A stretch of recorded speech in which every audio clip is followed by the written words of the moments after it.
All right, welcome back to the 2B Fair Show. I am your host, Johnny P. Oh, here, real. It's Q. Oh shit, And my we- bad, y'all. Oh, It's Q. And we back. And we back. Appreciate everybody for tuning in.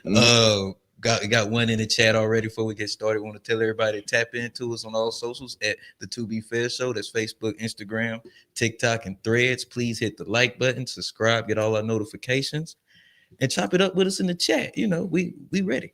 Y'all boys ready to take this L? Are we ready to take this L? Yeah. I thought we were gonna talk about the hot topics first before the memes. Oh, cool. Yeah, I guess we could do that. I'm antsy. I wanted to get that. If y'all want to just do a fair one just to get your rocks off, I'll bust your ass. What's up? Bum ass nigga. Okay. All right. Like that. Simmer down. But yeah, so I guess it's everybody's kind of like slowly seeping into the chat, into the conversation. Conversation somewhat spurs off of a video that I seen. I can't remember his name, but I'll link it afterward, in which he asked this question, and it kind of got me thinking about just the pro-black media space in general, in which I don't know, I have a couple critiques, a couple thoughts, but the general question states, the new pro-black media, is it helping or hustling us? What are y'all's initial thoughts? Oh, I've always thought it was a hustle.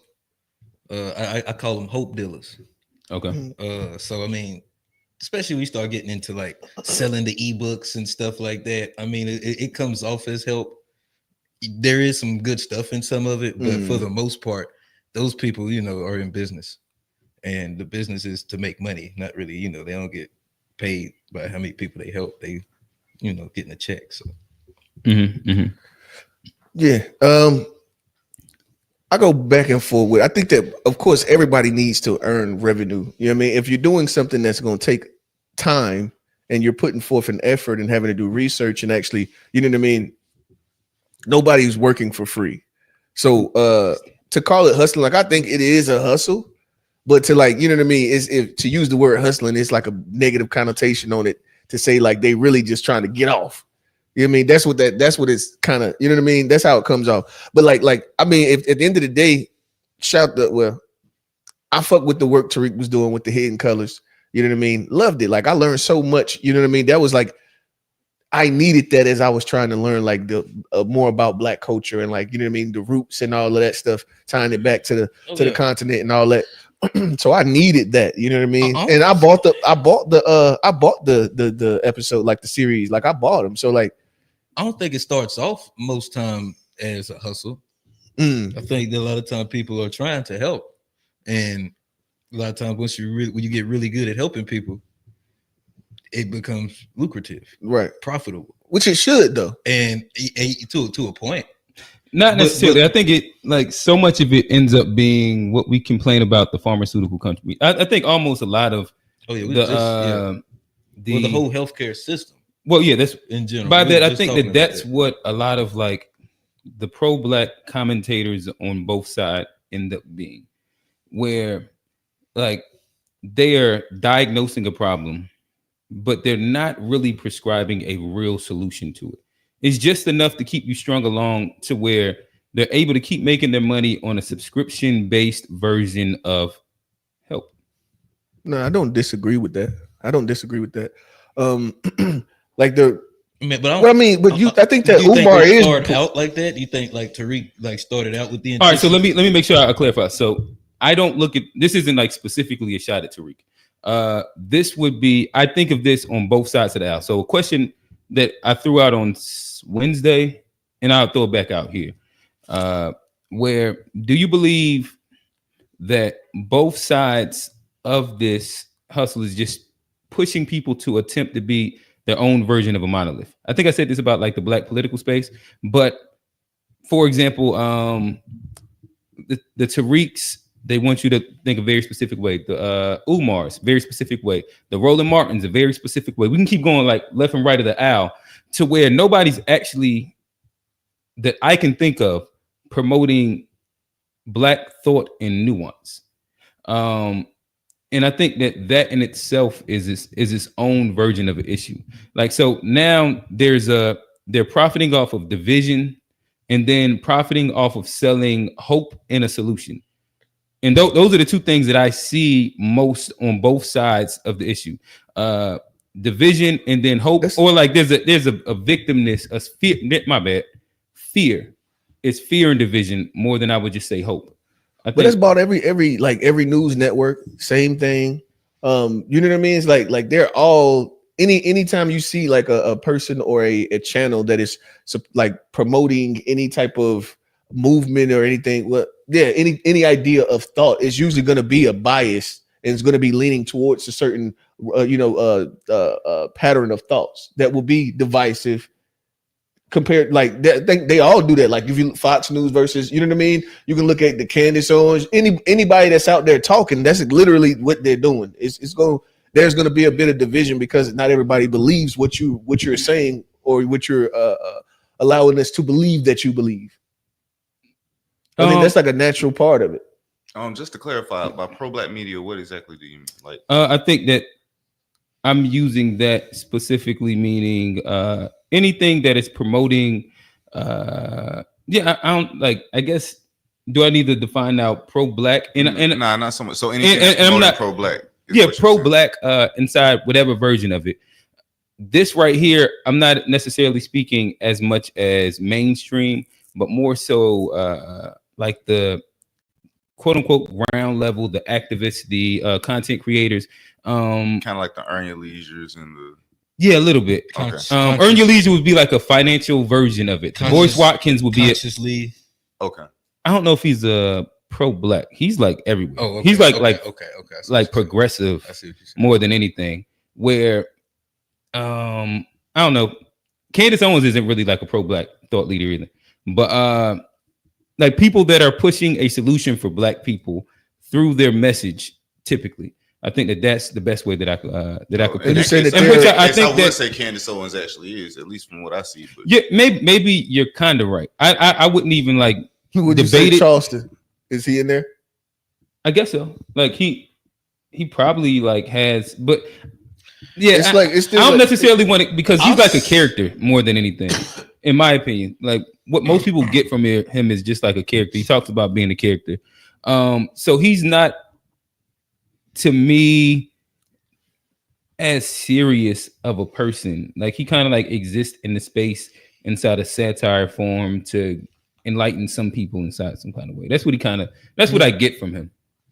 Now I'll say this, and these are my initial thoughts. I think a lot of the ground root stuff, if you go to that level and not like mainstream stuff, I think the ground roots is less hustle based. I think that's why it's ground. To me, I think that shit's where it works, and that's where it's nasty at. That's why I think that to real certain space, a certain big, I think you have to be a certain level before you start hustling people. I think like Derek Grace started out like trying to do good and like actually having a good message. Then once he blew up, then I feel like it just, he kind of turned the corner and just focused on making his money. The initial intention is probably generally to be beneficial to people, right? But then, that bread, you start making a couple quarters, it does change. You know what I mean? Because you start fine tuning your audience, and then you know what I mean. Yeah, once you start fine tuning your audience, and you want to make sure I'm talking to these people specifically, that's Tyler Perry. You know what I mean? Then people start looking at it like, oh, this nigga's just bashing men, like. These niggas bashing Black men, like no Black man. Tyler Perry ain't changed shit from he started and where he at now. What I'm saying is, like, he realized who his audience was, which was the Black church women. Say again. Keep on. But yeah, I think that I agree with Johnny. I think it probably comes from a good place. That's like with Tariq Nasheed, where he came from with Hidden Colors. I believe that it was coming from an informative. Like it was a piece of education that I believe that I think needed. But this is not like specific to him. I think a lot of them are just exploitative. He understood, and to me, like you could just see it through the journey of everything he did. He went from macking to pro-black, Pan-African to divisive black rhetoric, and he just milked each one until it was like a new hustle and group to exploit. I think, to me, that just bleeds that if you have a pattern of like over 20 years and like 3 different versions of things that don't necessarily align. But what would you say how is he exploiting people with this current movement, like the whole thing against the diaspora and all that? Like how is he exploiting people, would you say? However he's getting donations, like his traffic is moving through the exploitation of this new version of a conversation of the people in which he spent the previous 10 years bigging up and putting on a pedestal. Yeah, that was the crazy part of it. It's like a complete 180, in my opinion. To me, I don't see how you can take it as anything other than exploitative to have such a quick, drastic change of mind. That was a fucking hell of a change. Like, like you said, 180 on the group that you were promoting. Like, that was Hidden crazy. Colors, and we got into a debate about this on Wednesday. That's a Pan-African documentary, right? That's what it's all based of. What was it? 4 of them? Who said it was? You know who said that? But, Trey said it wasn't Pan-African. Yeah. How? but again, like I don't want to like specifically be on Tariq. Just be on the Tariq, because I think of this on almost all of them. But I think all of it is like snake oil salesmen. I think they're all selling, especially when we get into like they're selling some version of victim mentality, learned helplessness, or fear to people to keep them subscribing to whatever they're pushing. So and I think that's nasty, in my opinion. Do you remember that meme I shared a few weeks ago that was saying like, if you want to make a lot of money, like a lot of people who want to be lied to. Yeah, this is the example. A perfect example of that. A lot of the times, like we want to be lied to, so we're subscribing to it, and I can't blame them for like if you could make the money for your family off of this, and this is what people want, and you able to give that. But I blame it on the grassroots level. Hey, but hold on, the beginning of that meme, it was if you want to make a little money, it said tell the truth to the people who want to hear the truth. Right. I think a lot of people start out there, and I think it grows into and then they have if you want to fail, tell the truth to the people that want to hear lies. Yeah, and then I think that's the second step. You go from I told these people the truth. Let me move over here. They want to hear lies, and so it's not working as much. And then you get to that third part: lie to the people who want to hear the lies, and then that's where you get into the exploitation. I think once it hits that third step, then that's when. But if all of them always end up inside that exact space, well, I mean, if it's a pattern, like Tariq, I don't know, like who's the black creator that y'all would point to and be like, nah, he held it solid. Okay, so there are a few actually I'm thinking of, and the only reason and the thing get that school built, this is what I was about to say. Open, I say he stood on business. Like they ain't talking about like pro-black stuff though. They are, but they also on too many different levels to point out, and I fuck with them, but like they are continually selling you some shit. They be giving mad bad advice also, but they just tell the niggas to put the ones in the chat. But the thing is that as it relates to like the market and shit, as it relates to like Ian on the market, like there's you can get that shit wrong. Oh no, like for sure. There's something that but then you're selling like, have you looked into the Panda Club and how much like that shit really supposed to hit for? No, like any of the different things that they're actually selling is past the income level of something that would actually help the black people that would be needing this information, right? And so then it's still like it's a grift. It's still like you're trying to exploit the poor blacks. And I think that I end up seeing that on all levels of it. Is it in which I think Tariq he's doing a good job of exploiting the suburban blacks now. But so my thing is it exploitation to identify that I can do this for a living? No, it's like because that's the thing. Is like at the end of the day. If I can tell or speak whatever my truth is continuously, and have a profit turn a profit on it, is that like exploiting people? But what ends up? This is where I actually like the pharmacy thing. So what ends up being your end goal, right? Their end goal is to make money. It seems like that pretty much is and I'm not specifically talking about earn your leisure, but like you could use that as an example. But if you just look at most of these other groups. I think that it is rare that you see any of these people have a fully fleshed out end goal that has actual actionable items to get to the end. And to me, like, if I'm starting a movement, that's the first thing I'll be looking to see or accomplish. And if I'm joining a movement that I would want, like same way we ask presidents about what are your policy stances, like how do you see this finishing off in the end of this being? Yeah, 9 times out of 10, you ask every single one of these people this exact same question. But Umar has like, it. I think like Umar is a better example than No, like but with the Umar Tariq still part. when I just think like with on the which, like I said, I appreciate And I what ain't Tariq shitting did on Umar. earlier on. Yeah.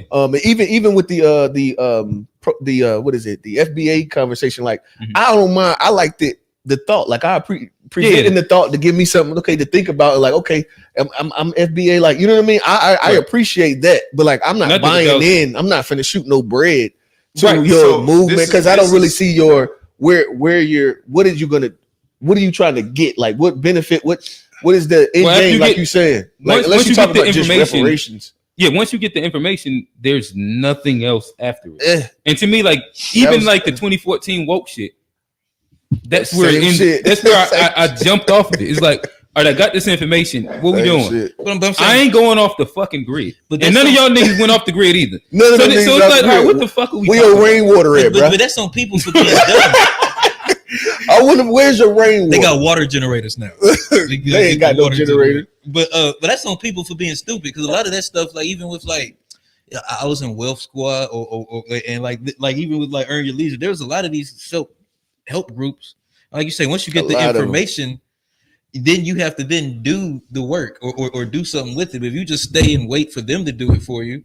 All right, but that sounds good in like the financial sector. Take it out of like when we start talking about Black plight, Black solutions, Black trauma, Black freedom. Who kept it a buck? Well, no, you Dr. Claude Anderson. Dr. Claude Anderson. A bean. Dr. Claude kept it a bean. I'm not mad at Dr. Claude Anderson. Yeah, that's why he kept it a bean. I think that he has like the best version of an outline of policies and solutions to actually move forward. And to me, like you could tell that he's an actual like scholar to where he lined it up. The thing is, you don't hear Dr. Claude Anderson really talk like that.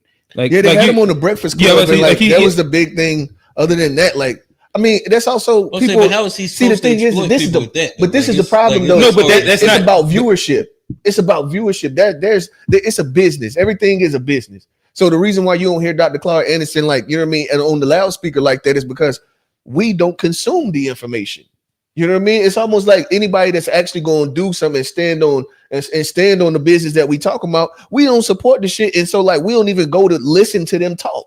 All you got to do is listen to the nigga, and you know what I mean. We just don't. So is it to blame all of them? Like at the end of the day, all of them, like the school with Umar, the school with Umar, like we all sitting back waiting to see it not happen. Ain't nobody shot no bread. I think a bunch of people shot. What I'm saying, what I'm saying is, in mass, we don't really give a fuck. We try to like I care, but I still didn't shoot no bread.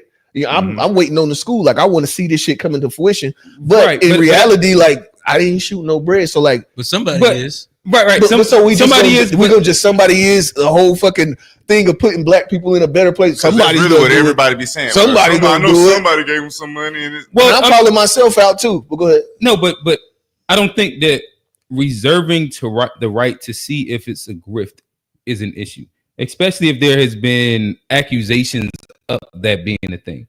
So like if he does get to a point of some level of fruition being like, okay, I can buy into this more, I don't think there's a problem. I think he had a lot of steam early on, and then he had some missteps, whether it was anti-propaganda or if it was real.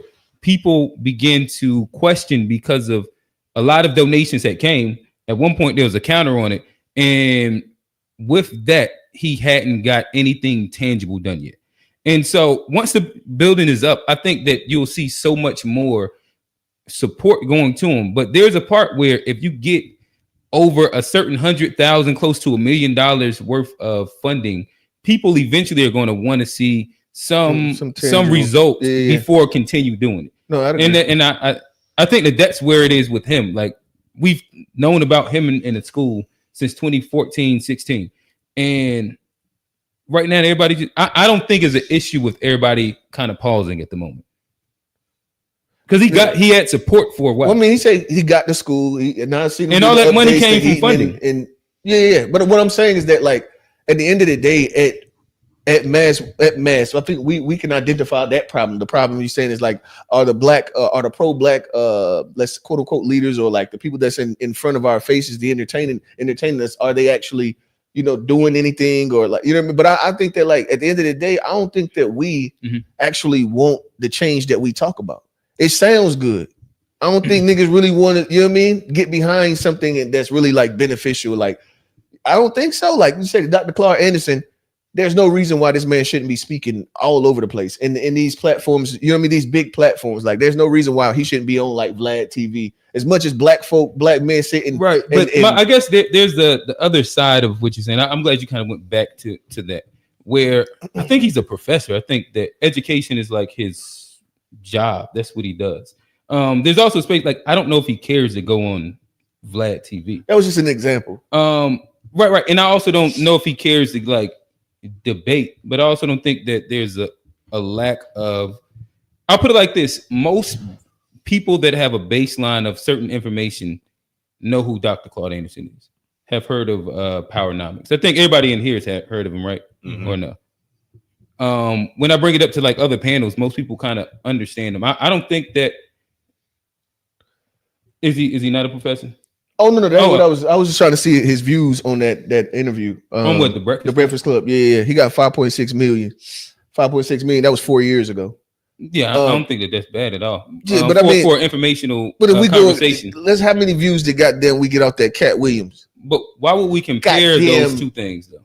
What I'm saying is that I don't think that like we actually, you understand what I'm saying? Like I don't think that I wouldn't. We want to be more entertained than we want to be to actually change some shit. That's everybody in anything at all times. But I understand, like maybe, but I would never like compare the best comedy to the best documentary. No, I understand what you're saying. Like one's always. It's plenty of people that I can name that other than Cat Williams that fucking got 5 million views in a week versus the, you know what I mean? There's plenty of people. I just use Cat Williams as because he had that crazy amount of views. But there's fucking plenty of people. Like the point. So Breakfast Club is an entertainment spot, and the things that's going to push further in culture is going to be negative or comedy or action or fun. Negative shit. Right. Because even with the Cat Williams, the reason why I went viral was because of the attacks. But why would we be comparing those two? I understand. So that's why I said we can use something else. No, but like if we're talking about just entertainment in general, like I wouldn't really compare Dr. Claude Anderson unpacking Powernomics. To me, I think that 5 million is actually fire. The fact that 5 million people have sat and listened to him give that speech on a platform that is not really geared to that version of a long form conversation. I think that that's actually good. Yeah, I don't know. Yeah, I was trying to figure out how this was tied back to the conversation as far as. Oh, I guess we kind of. Well, it was kind of tied to. No, this goes directly into. Yeah, we're talking about pretty like you saying pro-black. How did you call it? The pro-black media? Yeah, is it helping or hustling us? My stance is that I think that across the board, I think it's all just a convenient hustle. I think it's both. Yeah, I was about to say that. I think it might be both. And I think where's it helping us at? I guess I'll throw that out to y'all. Okay, like so the pastor, what I was about to say, house. there are a lot. So the reason that people follow a lot of these influencers is because they do be offering information that people don't know. It's up to us to go research and see if it's true. But a lot of the times with at least some of the people that I look at, when I go research what they're saying, it is true, or there is truth to it, or there is more to learn. Like you have to actually apply what they're saying. I think more so what it is that people intake too much of it. So if you got like a whole bunch of different influencers you listen to, I think that's a bad thing, whether you black, white, anything. So what would be some examples of a pro-black influencer that has did what you're saying? Okay, so for instance, I'm gonna give you somebody who I'm not even really crazy about. At this point, I'm not crazy about it, but like 19 Keys, for instance. 19 Keys sets a platform where there are a lot of conversations to be had. Now, the selling of the gold water and stuff like that, I can't speak on that. Like, if people want it, like for some people, but you want to make some money, bro. Like at the end of the day, if I'm sitting here, imagine we doing this for a living, we gonna have products. Okay. You know what I mean? We're gonna be selling something because we're trying to take care of our families while giving, you know what I mean, giving ourselves to people. But would we be trying to help, or would we just be trying to make a living? Right. So to me, both. You can do both, bro. Okay, you can't hate on a nigga for making a couple quarters if he helping. But if it's not helping, right. This is now. Let me ask this if question. it's not helping. So why do you? No, you don't think that like Hitting Colors didn't like spark an idea in a lot of black people's minds to like actually help understand why you should be valuing yourself? But it's just because he stopped doing it. And then now he on to another. Hey, I get that part. I didn't even own it to Rick. And this is what I'm about to ask. And this is what I'm trying to ask. Like with 19 Keys, I want to like. I guess let's slow the conversation down so that we don't jump around a bunch of different places. Okay. So 19 Keys, for example, I think that the high level conversations is cool. He has a lot of people that go on there and talk like hyper woke shit. Mm-hmm. I don't know of any actual solutions that help the black community that comes out of that outside of like a measuring contest of like how like meta woke shit I can get to. But you also don't participate in none of it though, so you wouldn't get a benefit. What about what about the people that's actually like doing these things and changing their diet and like actually doing the meditation and all this shit? I'm pretty sure that this shit is showing in their life in some regard. So, okay. We're talking about meditation. So we're talking about individual help for, how about this? I'll just start using examples of people that are on there. What his main like source of information is and what information he puts out. Like I don't know him to be prescribing any version of a solution for black community. But his whole thing the whole time has been knowledge, like not gaining knowledge. That's what the Crowns is about and all of that stuff. If that's what he's selling or if that's what he's doing, then I can't sit there and speak. Do you feel? And then this is the thing. Do you feel that his goal is to help individuals that will then like? Because like the thing is that if I am doing something in like each individual, let's say half of the black population is participating and practicing with these, that would naturally push the black community forward. Okay, gotcha. If you talk about a goal that's supposed to be like, I'm gonna start my whole thing, and my goal is to make black people let's make them black people earn more. I mean, like even earn your leisure. If you're a black person that is looking and watching this thing regularly, you are getting something from it. Sure. And so it should bear fruit in your life. I think Earn Your Leisure way more than 19 Keys. So let's say, like, I don't want to jump around. So if we're going to stay on 19 Keys, I would say, cool, let's stay on 19 Keys. What that he's saying on mass, if black people adopt, would be a solution to black. What problem? Go ahead, to black what? Like any major black problem that deals with like bettering black people. Well, I think that first off, character building will better black people. See, the thing is, if you're talking about something that's just going to give you money, if that's the betterment of black people that you're seeing, the goal, what is the goal that you're looking for? Like the betterment of black people in what ways, other than financial? I didn't specifically bring up financial at all. But I'm trying to figure out, because like if you're going and telling people, if you're trying to show or teaching good character and good disciplines and so that's what his content is about. From what I've seen, that's what it's or is it about like ancient civilizations, and then is it about the Anunnakis, and then is it going to be about we talk about a range of stuff? No, of course. My issue is that's like it's I think of him as more entertainment than anything. I don't even know where like the actual help would be at outside of like him giving a bunch of people that want to listen to. I'm not gonna lie, bro. It sounds like you're looking for a savior. In what way? And this would be the other thing. Let me like finish out like a complete thought. Y'all kind of keep getting it because you asked me like what solution. You do the same thing. Go ahead. All right, so I'm on like I can keep stopping in the middle of it. Y'all can jump in, or I can just answer one of like 4 questions that got asked to me. So I'm just it's up to y'all. Okay, cool. So what you're asking for is go ahead, stop. Go ahead. I'm not asking for you to all right, cool.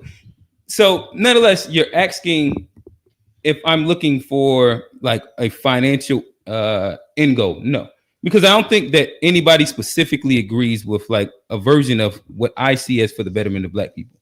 What I'm asking for is, do the people that are our spokespeople inside this pro-black solution or pro-black media space have actual actionable items that leads to a solution to some issue for black people?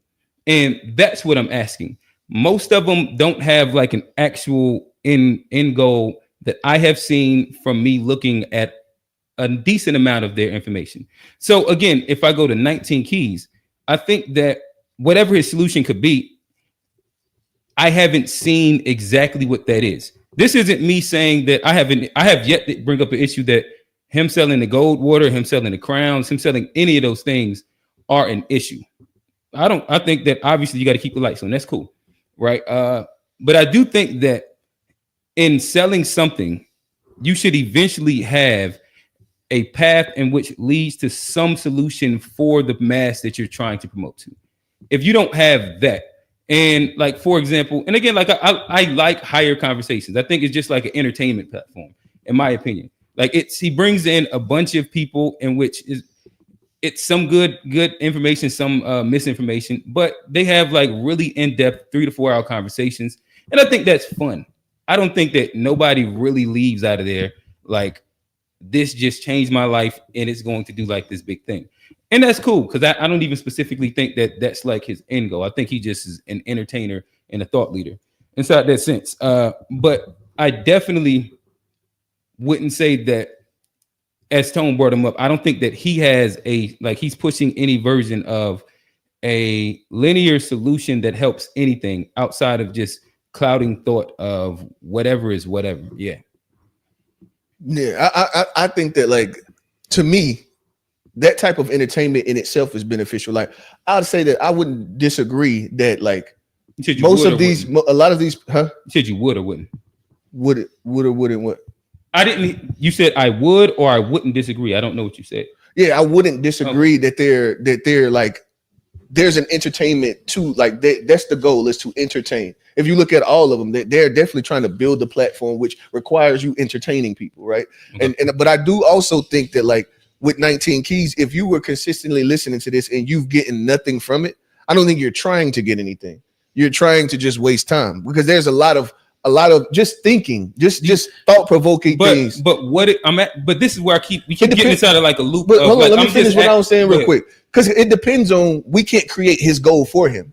So if his goal was to bring black people out of whatever the fuck we can say the problem is for us, if that was his goal, then we would say yes, he's failing at that, if that's his goal.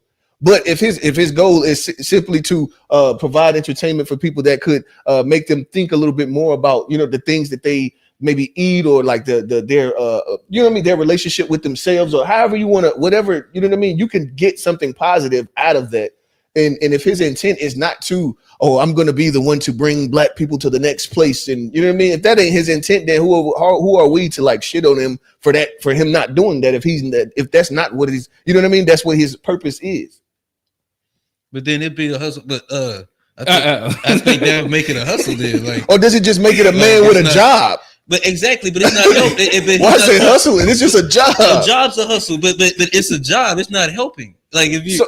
So you telling me that if a person, so you can't just purely entertain, and if you entertain them, hustling. But Martin Luther King, Malcolm X, them boys weren't out there selling products. They were actually, they got taken care of. But you're talking about something that is a religious thing, though. Bro, when you start to throw the religion part into it, that changes the thing. But if you're trying to help, like, you got to, like, it's hard to be a leader of the people while making a profit on the people at the same time.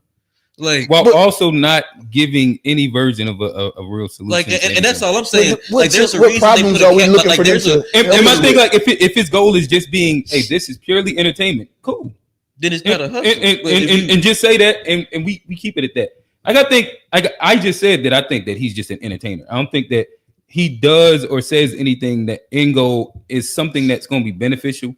I think that at best it just like gives people so much information that they end up what is it called? Like when you have too many choices and you can't choose. Oh yeah, I hate that shit. I forgot. I know but I think at most that's kind of like it. Glasses, bro. Or I mean, to me, glasses, like bro. when I hear him talk, to be honest, it just reminds me of 2012-14 woke, and I just know what the other side of that is. Like it's just a bunch of people talking astrophysics, Kemet, like all this like shit. the chakras and all. Like, I ain't gonna lie though, that shit. I ain't gonna lie. I understand what you're talking about. That time period helped me, bro. no, I'm Like, did it not help you? Like, it helped me, bro. I think it was. you're looking at things. I think I did way better. I think you're in looking life at things after I stepped away singularly. from that. I think you're looking at things singularly. Like it was from a the fun lens. time to be a 20-year-old for sure, and I think that it helped. If I say it helped, I don't know, of me continue to search for information and like me sharpen how to search for information. But to say outside of that, it was like this mass great help, not really. And I don't see that helping any of the people that was literally in that space. Like I think that, for example, me, I had other things that made sense and I fell back on. And so like I was able to almost escape that shit. Like you had other things that was working for you to fall back on, and you escaped that shit. But I couldn't never really get all the way in anyway, because like perfect. I couldn't get all the way in. They go most of my point. You know, I'm coming out the military and shit, so like that's different. You know what I mean? Right. And if you're saying like it helped like wake you up to what like modern day versions of, that's cool for like a year or two. After a while, you say, all right, this is kind of where this ends at, and let me get the fuck on. No, I still like looking at that shit from time to time. It just doesn't. It's not like a lifestyle. So we ended up for me. locking this whole conversation down to just 19 keys. We was talking about a whole. I don't want to. I wasn't trying to lock it down to 19 keys but either. When I was just using that as an anybody. example. Yeah, you could just use what I'm saying though is if you're just looking at stuff from your lens and your lens only, then you're going to see it that way. But if there's thousands of people who are watching this video, you can't say it's not benefiting us. And then on top of that, you can't say it's not benefiting us because you have no idea how many people stopped or who didn't do something because they watched that stuff. That's what I'm saying. So like those people who tuning into these episodes on the platform that he created, even though I'm not one of them people who that much into what he got to talk about at this point either. But there are people who are tuning into it, and there are people who are into it that are not in trouble in the streets. They ain't doing nothing else, because they done start tuning in this stuff and they done got on another wave.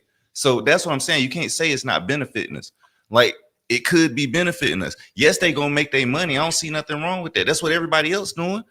Like we always have a problem. We have a problem with black people asking us for money, but doggone like, everybody else charge us for stuff and they swindling us and getting over on us. People paying for Netflix, Hulu, HBO Max, paying for every type of thing, paying at these restaurants, these exorbitant prices, and don't have no problem with it. But then when it's a black person, it's a problem. So I'm just like, I don't think they're just hustling us. If you're getting hustled, that means you participating in it.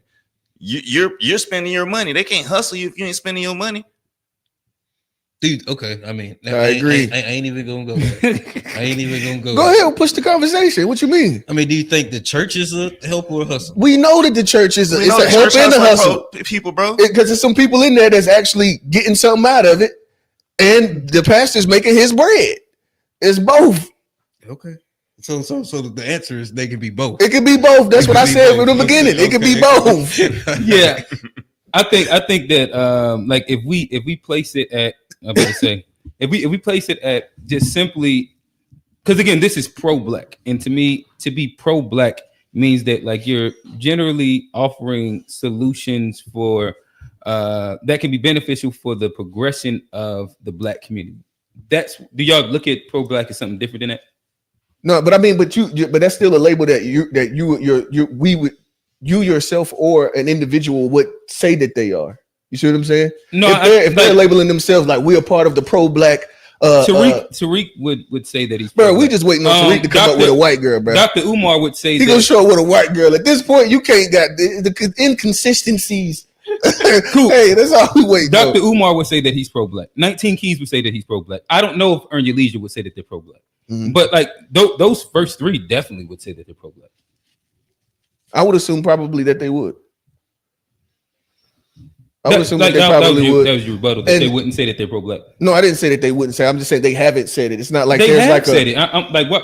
Okay. That's fine. I don't really care about that part. I agree. You're right. They said it. Let's damn. And so I was asking the question: do you think that I defined out what pro-black meant, and you said that you agreed with that, and then so to me, I'm asking if you're pro-black. And you had like, and you're pushing content to the masses, entertaining, cool. I think that means like just being entertaining is a hustle. Whether we like, there's good hustles, bad hustles, all that shit. That's cool. Right. Like if there's no actionable items, solutions, XYZ, I can't really say that it's helping us on a mass. I think that there's individuals that it helps on like if he brings in the little dude that tell you to drink alkaline water and you switched it to an alkaline diet, that's great. That's fire. I think that's very individualistic. That doesn't like necessarily help the Black community en mass inside like any like actionable, tangible, linear way. But people not applying that information does not mean that they're not help. Like they're not offering the help. Like that's what I'm saying. I'd agree to that too. But so then I ask you, you can lead a horse to water, but you can't make the horse drink it, man. No, for sure. Like, but then I ask again, what would be the things that they're not doing that would be beneficial for the entire Black community? That whoever you're talking about is talking about. I mean, just a diet. Like you said, the diet, water, I haven't been like a person that just meditates all the time, but I would assume that there are benefits to that. I mean, that's probably, you know what I mean, been proven. Like the thing is that we just don't do the shit. So I ain't gonna knock you switching your diet up and, you know what I mean, but like if we all did it, it probably would help. So you're saying the reason these people aren't saviors is because of? No, I'm not looking for no fucking savior. I don't think that they like. Just be pro-Black doesn't mean you're a savior. Maybe not a savior, but you're saying the reason they're not being helpful isn't because they're not trying to be helpful, or they're not trying. Niggas ain't got no solutions, bro. It's the answer. Niggas don't really want help, bro. They saying they got solutions. They're saying they got solutions, but we just don't want the solutions. Okay, let me see this. Let me see if I can understand this from another perspective. Okay. Who's the pro-white media or the pro-Mexican media or the pro Ben Shapiro, Fox News? Nick Fuentes. So how are they benefiting the white community? Nick Fuentes, or like Nick Fuentes, possibly I probably put him like 8th in line when it came down to getting Trump reelected. There's like what's his name? Whatchamacallit Crowder, like he big push. But what did that do for white people? What Trump? Yeah. I think that white people don't need nothing. Like I think that like they don't need nothing. Okay. I think that's a variable answer, but I think that if we say that they got their candidate that they wanted in, I think that organizing. All right, so maybe you believe that politics don't matter at all, and that's cool as well. But I would just say with them, they have positively organized from a grassroots stance to get momentum, like real momentum for a candidate that they actually like. I think that that's a productive step into like actually organizing and getting shit done enough to where this president will not denounce their activity. Like the Proud Boys, again, like far white propaganda, he will tiptoe all the way around denouncing them because of how big their support is. This is what their media is doing. Okay. I still don't see how like you not denouncing. What benefit is that to you? No, because of holy shit. Okay.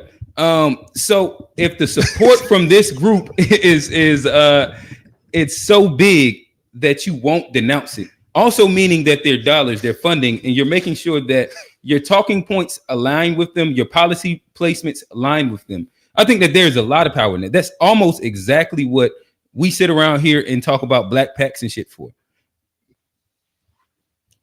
Am I off in that?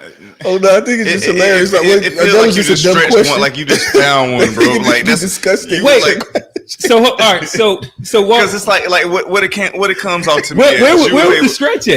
For real, it ain't even so much of a stretch, more so than like. And I'm trying not to say it like this, but bro, you cooning right now, bro.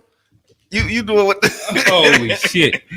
I hate this. I hate to use the word, but it's like you was just able to dog stretch. Like pretty much what I'm getting. Holy shit! Listen to what I'm saying though. No, I got pretty you. Much what I'm getting from you is that this got really the black really people ain't doing nothing to benefit black people at all. But we can stretch and say that this white person is doing something to benefit all of the white people. Like, bro, I'm like that's just. And then the thing too is that you also hold on. Let me answer tone directly first. All right, so help me understand. So you said that niggas changing their diet being the solution for black people wouldn't be that's not what I said. No, hold on. Let's unpack this. You're making up something. So I'm not gonna let you lie. Okay, don't lie on me, bro. Okay, don't lie on me. All right, let's rewind. Say what I said. Okay, so I thought you were saying diet with 19 keys. I think that's what I said. All right, so what from 19 keys is beneficial? Let's start there, so I can go ahead and put you in your okay. box. So you want to put me in a box now? No, I said 19 keys is benefiting some people. That's what I said specifically. And I said that you're looking at stuff from your own singular lens. 19 keys is nigga, tell me the solutions. You was interrupting me, nigga. Let me talk. Here we go. Come on. Because I'm gonna put you in the box real quick. Let me go ahead and handle this. 19 keys is benefiting people other than you. Because you think everything is centered around Quintel's world. It's not all centered around now, give you. it to me. Come on. There's people who are in the black community that he is benefiting, bro. I wasn't even just trying to go about him, but he is benefiting some people. And there are people who are learning stuff, and there are people who are not in the streets because of his example. So you can't see. All right, so you didn't give me any examples yet. You didn't say anything. What example are you looking for? What is he giving you? All right, so for example, I'm gonna get the stuff that I've learned from 19 Keys is to take care of my body, to pay attention to what's going on in the world around me. This is the same stuff. These are influences that I have learned from over time. To learn about finances, to actually focus on manhood. That's to be proud of being a man. So that is stuff that he does speak about, and he speaks about this to other people. Just because you don't learn anything from it doesn't mean anybody else do. All right, hold on, the same as our show. We the same exact thing. It's people benefiting from this show. So I don't know what you're talking about, but you can find Nick Fuentes. You can go to Nick Fuentes and the white people and make an example. No. All right, so but the black people ain't doing nothing. All right, so can I go now? Maybe that was the box, I guess. If you believe, I think that's. Tell me how the black people ain't doing nothing. Tell me how the black people ain't doing nothing some more, because you usually on the opposite side of this. Anytime we having a conversation about something real. So again, allow me to actually talk through and not interrupt me for a second. So again, if we're talking about tangibles for a group, right? So what you gave me was like a bunch of inspirational information that can help an individual inside like different little stitched together things, right? Whether it's get my diet together, be a better man.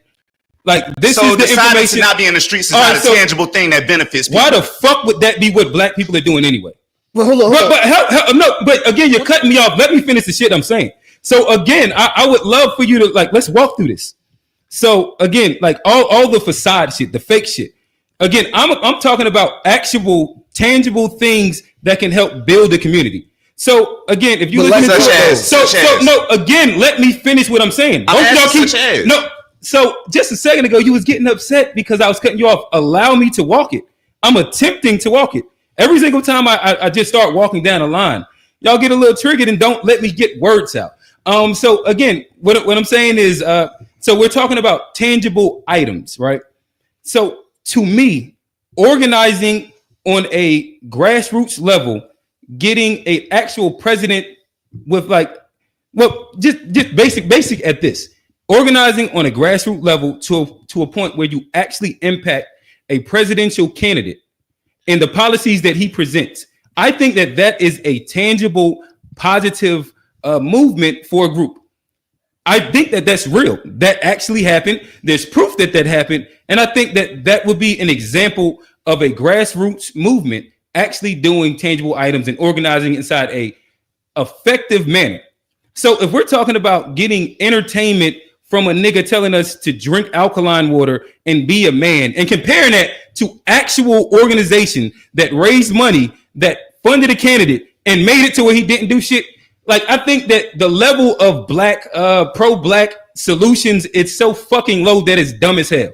Like, if that for us as a community is the solution, we might as well tap out. What the fuck are we talking about a black pack for? If we think that drinking fucking alkaline water, talking about Kemet and saying that he told me to be a better man and get out the fucking street is the answer. What the fuck are we talking about? All I'm saying is you asked for an example specifically on him, and then what? And you ain't give me real shit. You ain't give me real shit. What did Nick? Help me understand. So organizing on a grassroots level, getting the finance together to help. Anything on a grassroots level? Tell me what he is. I'm asking. You ain't gave me shit yet. Our ears. Okay, I got you. So every time, I got you. Every time I ask you, what is he doing for a group? You give me individual items. I'm asking you what is 19 Keys doing. I gave you like a group. Bro, I gave you plenty of examples how that benefits a group. You can't just because you can't see. Okay, so for example, Tupac ain't do nothing for the group then. So is that what you're saying? Like, just listen to the example I'm saying. What I'm saying is, as a group, this stuff does an individual. if individuals affect a group, bro, a group is built of individuals. So the more you affect individuals, the more you are affecting the group. That's what I'm saying. You don't seem to understand that because you only see shit from your lens.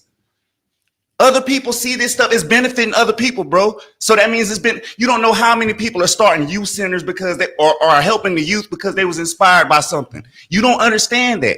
Mad people doing a lot of shit. You thinking about stuff. You just thinking about money because you think money is the only way to solve the issue. Where the fuck did I say money, bro? Because that's all you talking about. I gave a political example. You gave a political example. Your political example related back to finances for white folk. That's all it was talking about. That was your whole benefit. You was talking about the grassroots level. Like, what is grassroots? If you don't understand, just say that. No. All right. You just ran it. If you don't understand, just say that. What I talked about was a push for power, and it was organizing to where eventually they was able to gain power inside a very specific space. Does that come with like organizing resources? So does that come with organizing resources as well? Yes, of course. So my thing would be is that like the example that you have for like what we were saying, Nick Fuentes is the example of white people organizing he just told me to give a example. No, you kept one of my examples, so go ahead. What's up, bro? So what you're saying is that the example, which I would assume if electing the president is the example, then it's example. But hold on. Okay. If electing the president is the example or a example, then of course, we ain't. So let me ask you this: do you think that it's more of us as a community or the individual? Because if you're saying that Nick Fuentes was able to organize people and they came up with pretty much a pact to look, who do we support that could have any power to do really any fucking thing? I mean, we've done it before with Obama. Okay, but that wasn't like through like a super PAC thing, and like you could have said the same thing with Kamala. She raised all that fucking money. Like you could say that but whatever. I'm trying to figure out what is it that he's saying. It sounds like he's trying to give Nick Fuentes credit for Trump being elected, and because we haven't done something similar or in a way where we have a spokesperson for black people that we've gone through to, create this level of change that the black people who are speaking are like pretty much doing nothing for the community. I'll answer directly what you're saying.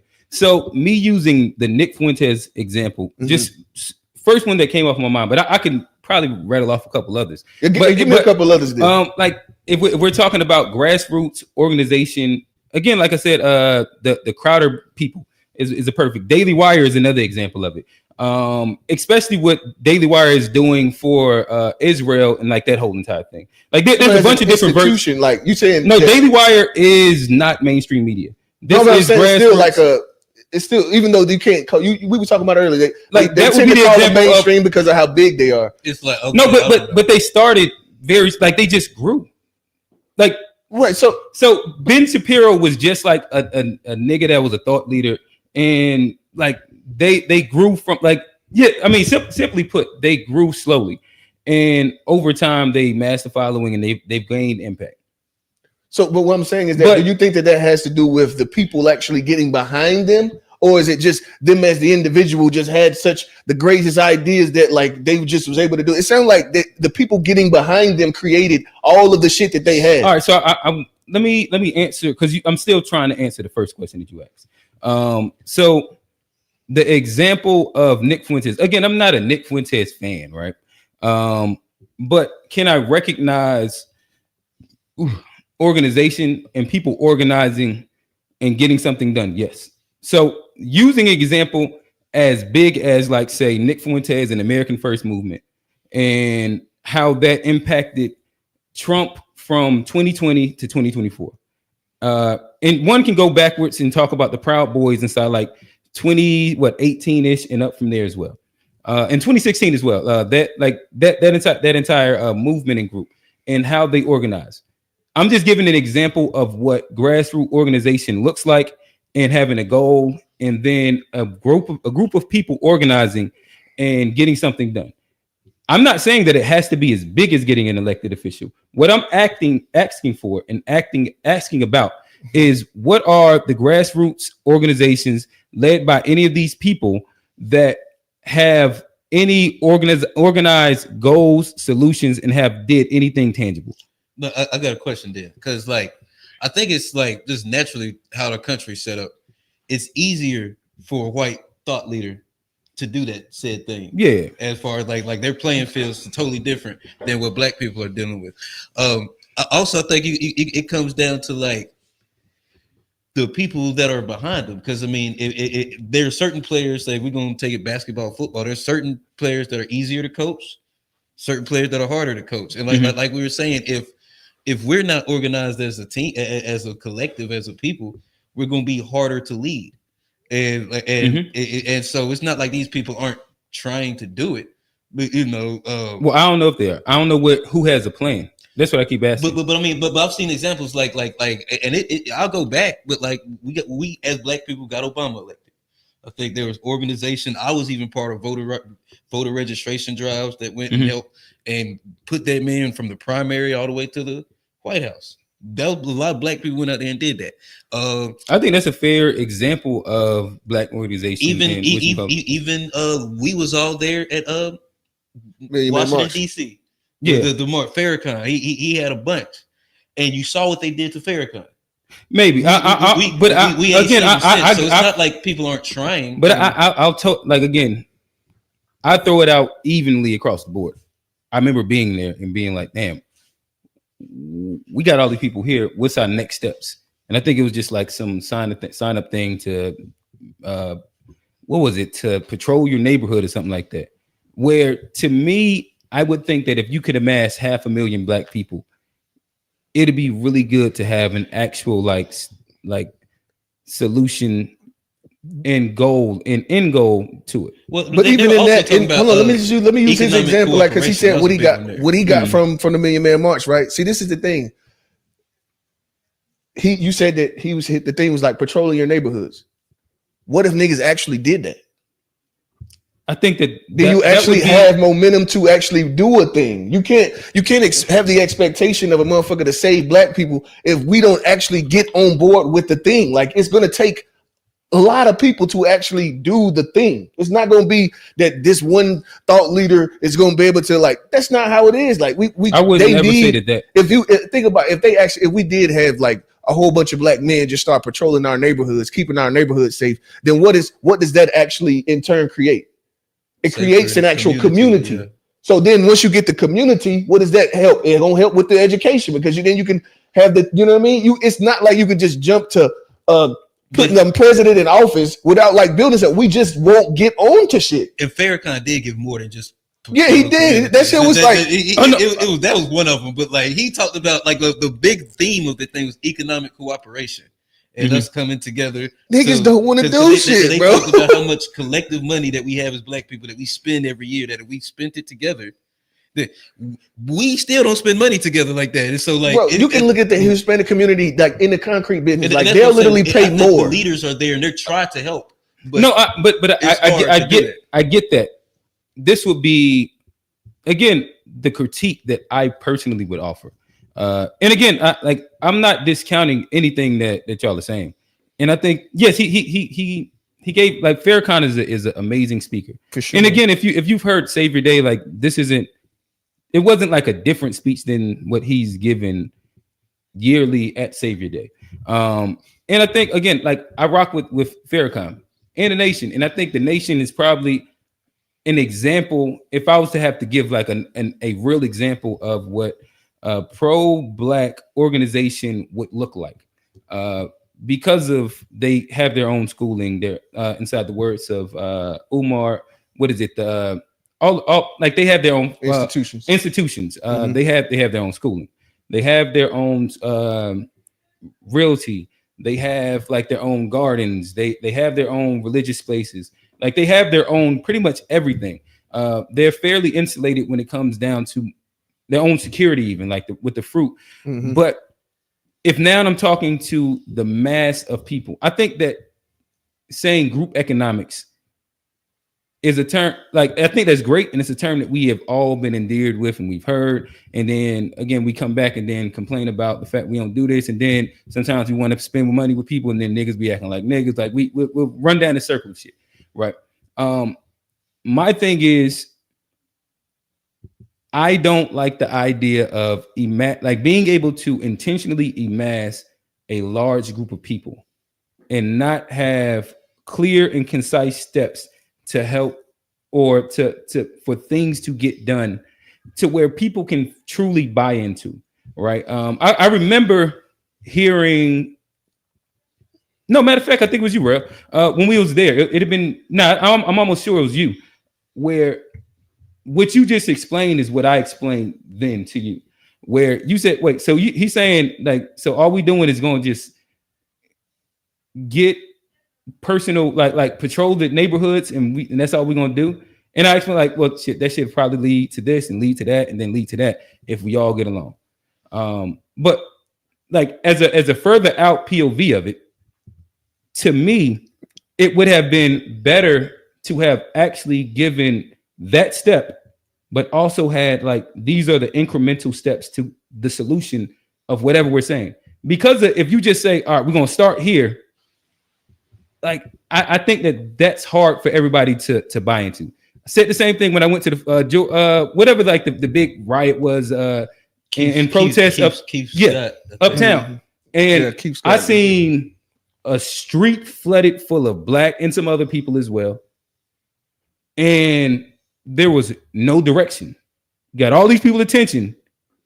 Everybody wants something and will be down to do something, but there's no direction. There's no end goal to what we're trying to do. So somebody be like, oh shit, we just gonna walk up this street.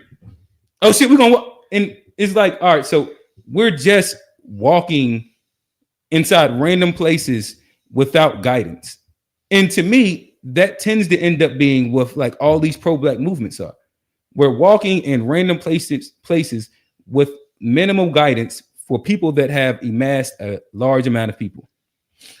I do understand that because I was there. Chaos ensued. They walked up their street and shit. Oh yeah, I think we was there too. Because they did another one off of what was that? Like Davidson area. It was at Marshall Park. Niggas started blocking the damn street so the cars couldn't get through and shit. No, that might have been one. No, these I went to like two. They went to the epicenter and towed that motherfucker up. Oh yeah, no, I just heard about that part. I wasn't going that. See, I didn't go. When you get the white folk involved, shit go left. I'm not doing that damn fucking walking. And I seen the group. They be trying to tear shit up. Shit, I was like, yeah, it's time for me to go home. I seen this shit, but that's a good point because I think everybody came out there with good intentions. I don't think the people that called that thing, they were trying to help. They were like, no matter how it. You got a bunch of people that wanted to do something, but the people that came out there, like the intention was, we're gonna help. We feel like we got to do something. Yeah. Now it went left.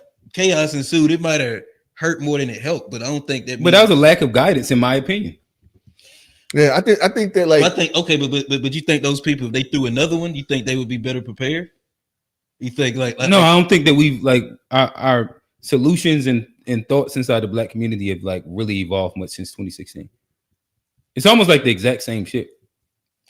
I feel like at the end of the day, I think the answers have already been given. Like at the end of the day, I think the answers have already been given. Hell, if we just go and just like whatever the Dr. Clark Anderson, the Powernomics, and we just go back and just be like, all right, fuck that, we're gonna just do this and move forward.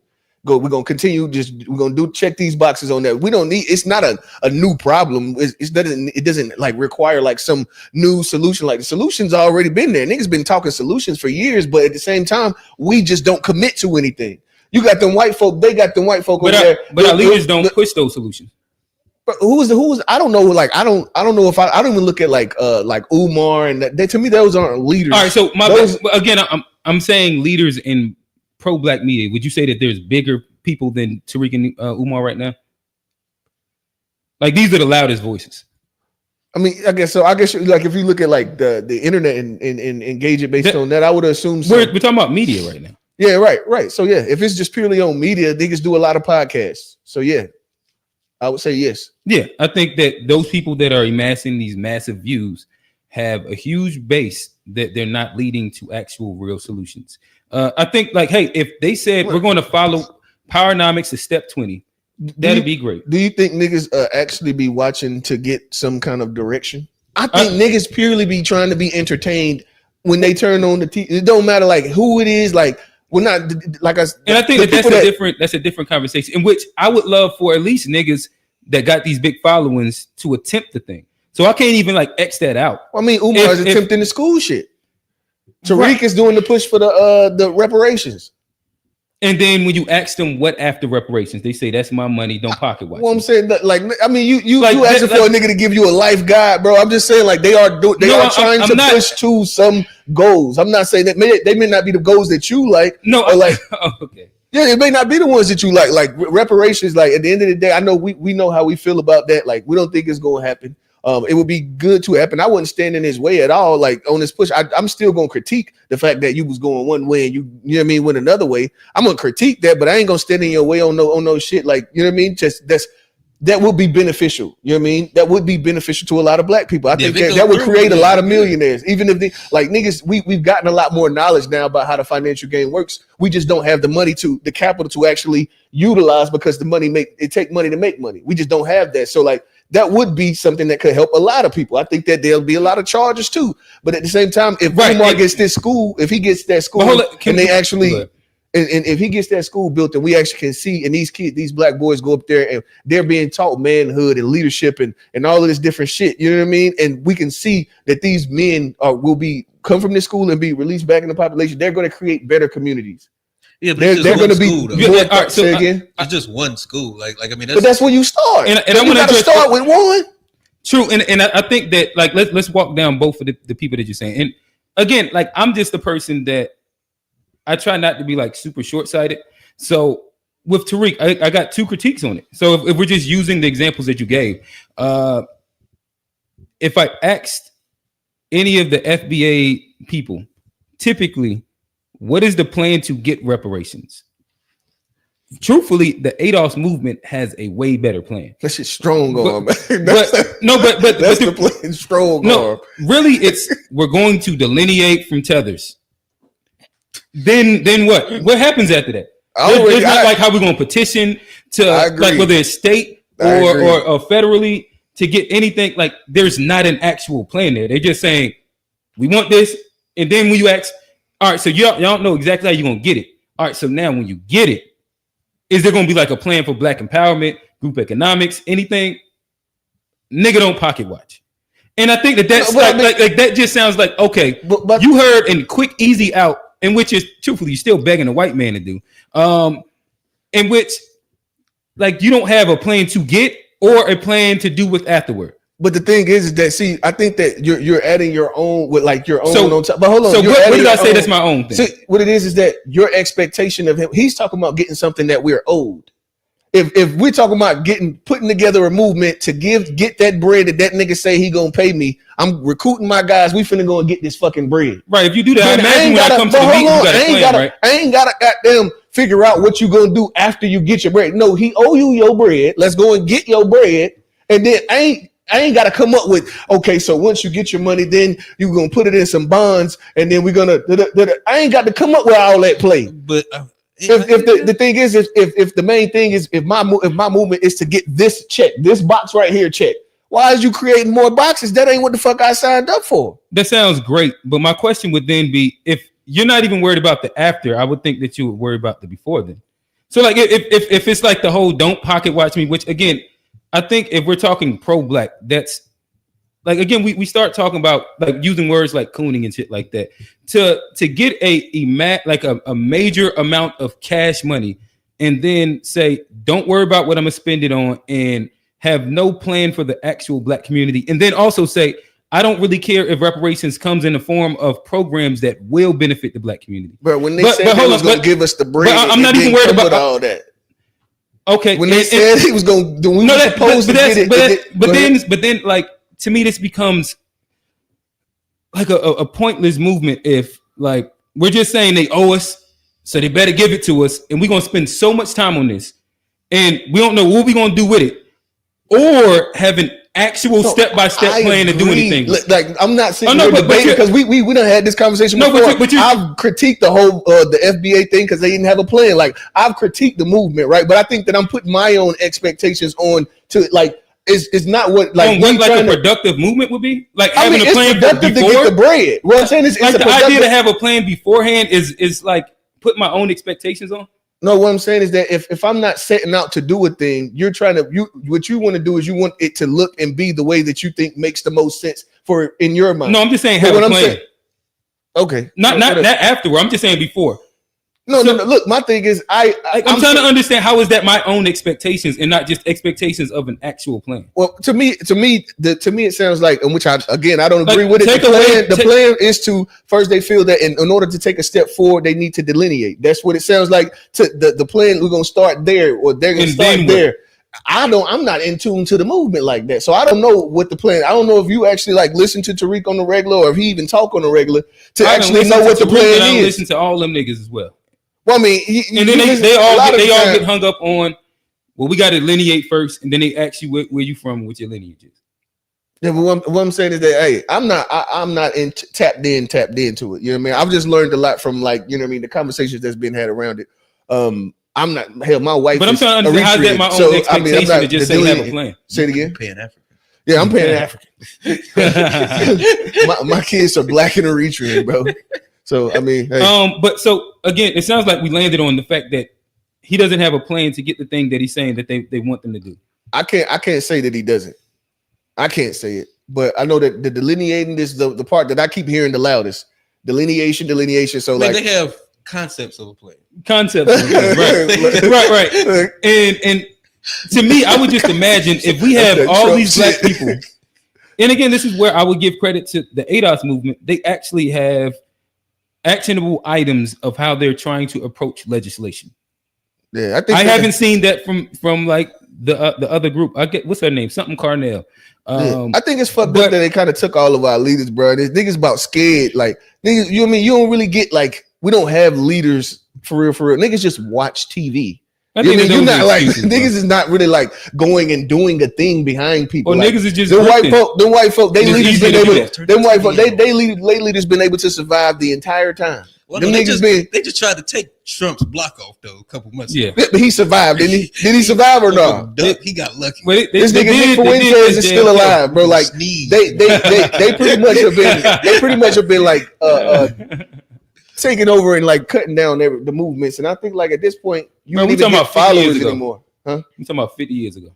Well, I'm saying, but at the same time, who has been the leaders since then? 60, yeah. Who's been the real leaders since they was killing all of them niggas? Farrakhan, but they took him off the TV, put that nigga on the terrorist list. It's over for. You gotta watch him on C-SPAN, right? So I mean, we ain't got nobody. So, but I mean, but also a lot like modern day ones just turn to be grifters, and that's my issue. No, niggas don't even be having like concepts of a Polite got off with a whole bunch of bread. Again, it's crazy. Like I'm not. My issue was that like. If niggas are amassing a platform speaking about elevating black people, I don't think that it's crazy to think that they should have an actual plan. Yeah, no, the Tariq thing, that's different, but like he's just a bad example of you. You know what I mean? He's just a bad example. Again, I gave like Umar, you use Umar as the other example. But I go back to like at the end of the day, to say that if you have all of these people and you're talking positivity and you're pro-black, that means you need to be coming up with a movement to make all black people lives better. Like, come on, if at the end of the day, the people that actually tap into what I'm doing and I'm saying on a day-to-day basis, they will benefit. If you ain't tapped in, then that's on you. What the fuck am I supposed to do? You ain't tapped in. Of course, if you ain't tapped in, you ain't gonna get no benefits. Obviously, the people that are continuously tapping in are getting something from it.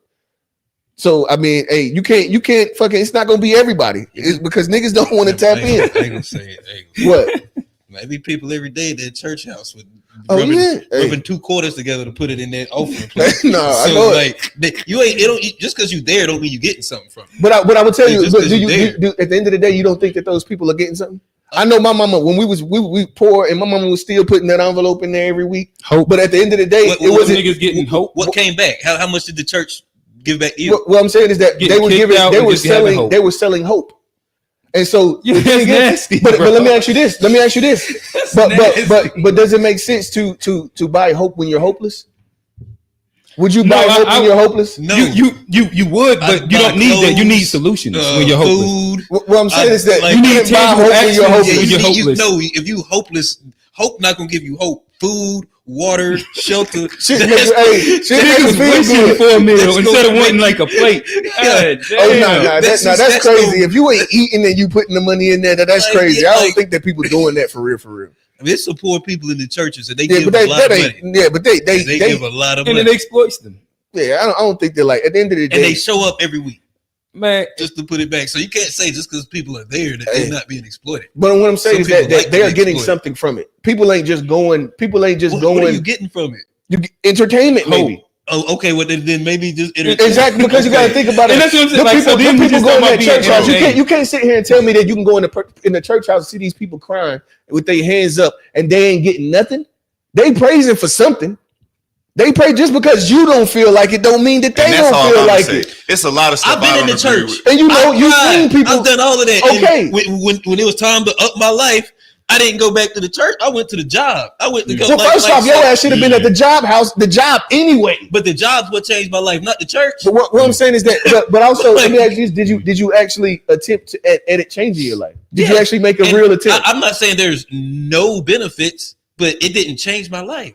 But would you say that you actually went into it wholeheartedly looking to change your life? I mean, I started there. I grew up like. No, but that's different. That's a different question I'm asking. You can grow up in the church and because I grew up in it, growing in and out too. But at the end of the day, I've never actually went and tried to like make this thing make my life better.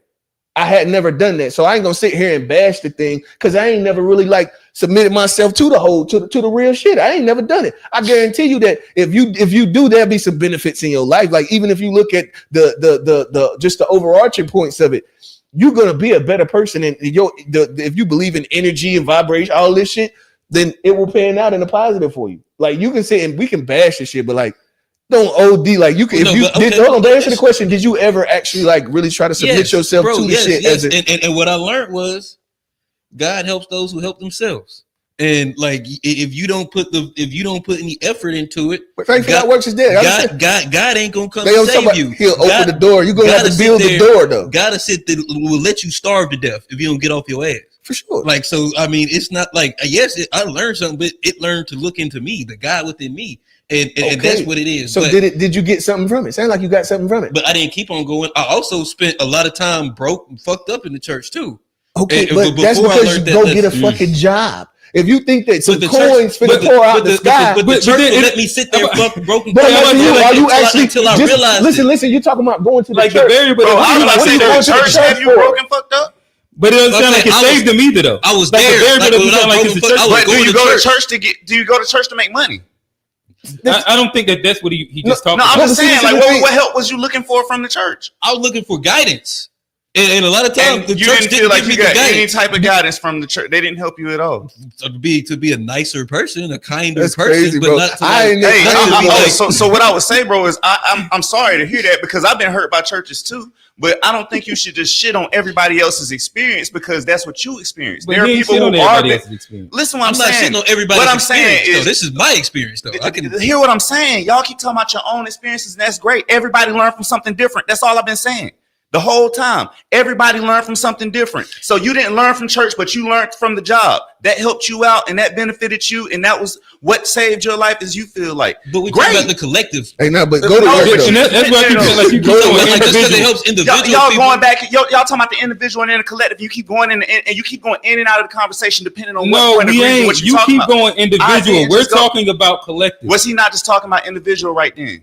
Yes. So what I'm saying is, he was talking about how it didn't help him individually. Doesn't mean it didn't help a whole slew of people that are in the group. At the end of the day, it still helped him. It's still it didn't help him. It helped him. Yeah, it did help me. Even with what I'm saying is even within the group is built up of individuals. So if it's helping a good majority of individuals who are going, maybe it's not helping the minority that's going, but if it's helping a good majority, then it's benefiting us. That's all I'm saying. We can't expect everything to be positive and like everybody gonna get something out of everything. That's not how it works. Niggas is in AA reading scripture. Niggas is literally in AA meetings every week, and it's all based in it's all based in spirituality. Like you almost got to be Christian. I've been in there before. You almost pretty much got to be Christian for this process to actually be effective, because all of that they in there saving people's lives off of that book, bro. Yeah, the Bible and Christianity. They in there saving people's lives off of that book, bro. You can't. No, let's not shit on it, bro. I ain't shitting on it, but I'm also and no, I ain't gonna do it. I ain't gonna do it. I ain't gonna do Oh, it. y'all take it to the extreme of shitting on it. That's crazy. I ain't gonna yeah, but yeah. Niggas just gave But you niggas like I was gonna go with you, and, you know, that was like selling hope. But then when we got there, really break it down. Like you can't say I know for a fact that you've become the person that you are, and it has to do with your fucking background in the church. A lot of it does. So it's no way it but can I could have had benefit that you. same background in church and been on the street. Right, but you're gonna have to get a job, nigga. What you think? So I'm saying it helps, but it didn't. It's not the solution. But it's not the solution to poverty. No, it's not the solution to poverty. You're gonna need a job. That's facts. This is not. You can't just pray a fucking house into your life. It's not. That's not how. That's not just. It just doesn't work. You're gonna have to have some money. You're just saying that it helps you feel better. Oh, okay. Do it. You can for you maybe. No, maybe, what else are you saying? What I'm saying is I'm that trying to understand where y'all like going away from. So you. He's saying that it just maybe it helps them feel better. A lot of the guys that were born were raised in the church house. You can look and see like their standard of morality is different. You're taught character. You're taught character. So like at the end of you can have character without going to church. There's plenty of good I didn't say you couldn't have. What I'm saying is that it still contributed into you. You can have you. Of course, you can get it outside of the church. But what I'm saying is that for you, you got it in there, which means it helped you, right? I'm not saying it didn't help me. I'm just saying it didn't. If we're looking for solutions, and we're talking about black leaders, and we're talking about an organization that like is going to bring the community and make our community stronger. I think the church, especially the black churches, we've talked about it on here. Right. How the black churches dropped the ball. I'm standing where I was. I think society was much better. Now, hold on, for clarification, even with what you're saying, bro, I would sit there and say I would agree. But if you're looking for the church to save you, the Bible don't say that. Well, the church shouldn't. But the Bible don't say the church is gonna save you. Like the Bible never says any of that. The Bible don't say you're supposed to be learning from the church. You're really supposed to be learning from God. That's what you need to be looking for your relationship from and having faith. But that's a whole nother conversation. I'm not trying to preach. Okay, what I'm saying is like that's like I don't know, bro. The church that sounds like the book matter more than the church does. The book do matter more than the church. The whole thing. He talking about the church. What? I'm not talking about the Bible. I'm talking about the church, the organization. Yeah, I'm talking about then. No, because what I was yeah, never mind, man. He said the Bible once. Yeah, we can move on. Johnny know the conversation he was having. He scapegoated you out of it. But you was still, bro. So he literally talking about the crime bill. Like I'm about to talk about the 1994 crime bill that the black church went up there and fucked us up over. Bro, all I'm saying is that you sitting there blaming a whole bunch of stuff on the black church, and I'm not even I've been hurt by the black church too. And this has nothing to do with Christianity, the Bible, and none of that. So let's cut all of that out. The black church is where most of the stuff that y'all sitting there be calling positive was organized at. But they literally was holding all of the meetings, the civil rights meetings was held in the church. About any organization so that they can keep the people out through the church. And what have they been doing since? Whatever. Let's go. Nigga said in 60 years, then what? Bro, whatever. Like I'm not gonna sit here and act like the black church ain't did nothing. I'm not gonna sit here and trash it. Like even with my own hurt, and I'm not sitting here like trying to cope. Like it's a lot I could say, but I'm not gonna sit there and just doggone try to make something like they ain't do nothing, like they just harm the community. I ain't saying the black church ain't doing that, bro. That's individuals. Black individuals is harming themselves. Y'all want to talk about if pro black media hustling or helping us, we hustling ourselves, bro. That's what's going on. It ain't nobody else's fault. It's us hustling ourselves. You can go and point at any individual and be like, "Oh, that's the problem." No, the problem is the population. It's not just one person is fucking us up. No, we're fucking ourselves up. Okay. We're fucking ourselves up. You can look like I'm Carlton or something, bro. Oh, what he say? Say, when has Johnny ever been broke? Like a few times, big dog. I wish. Right. Yeah, we an hour and a half in. No, this was a good conversation.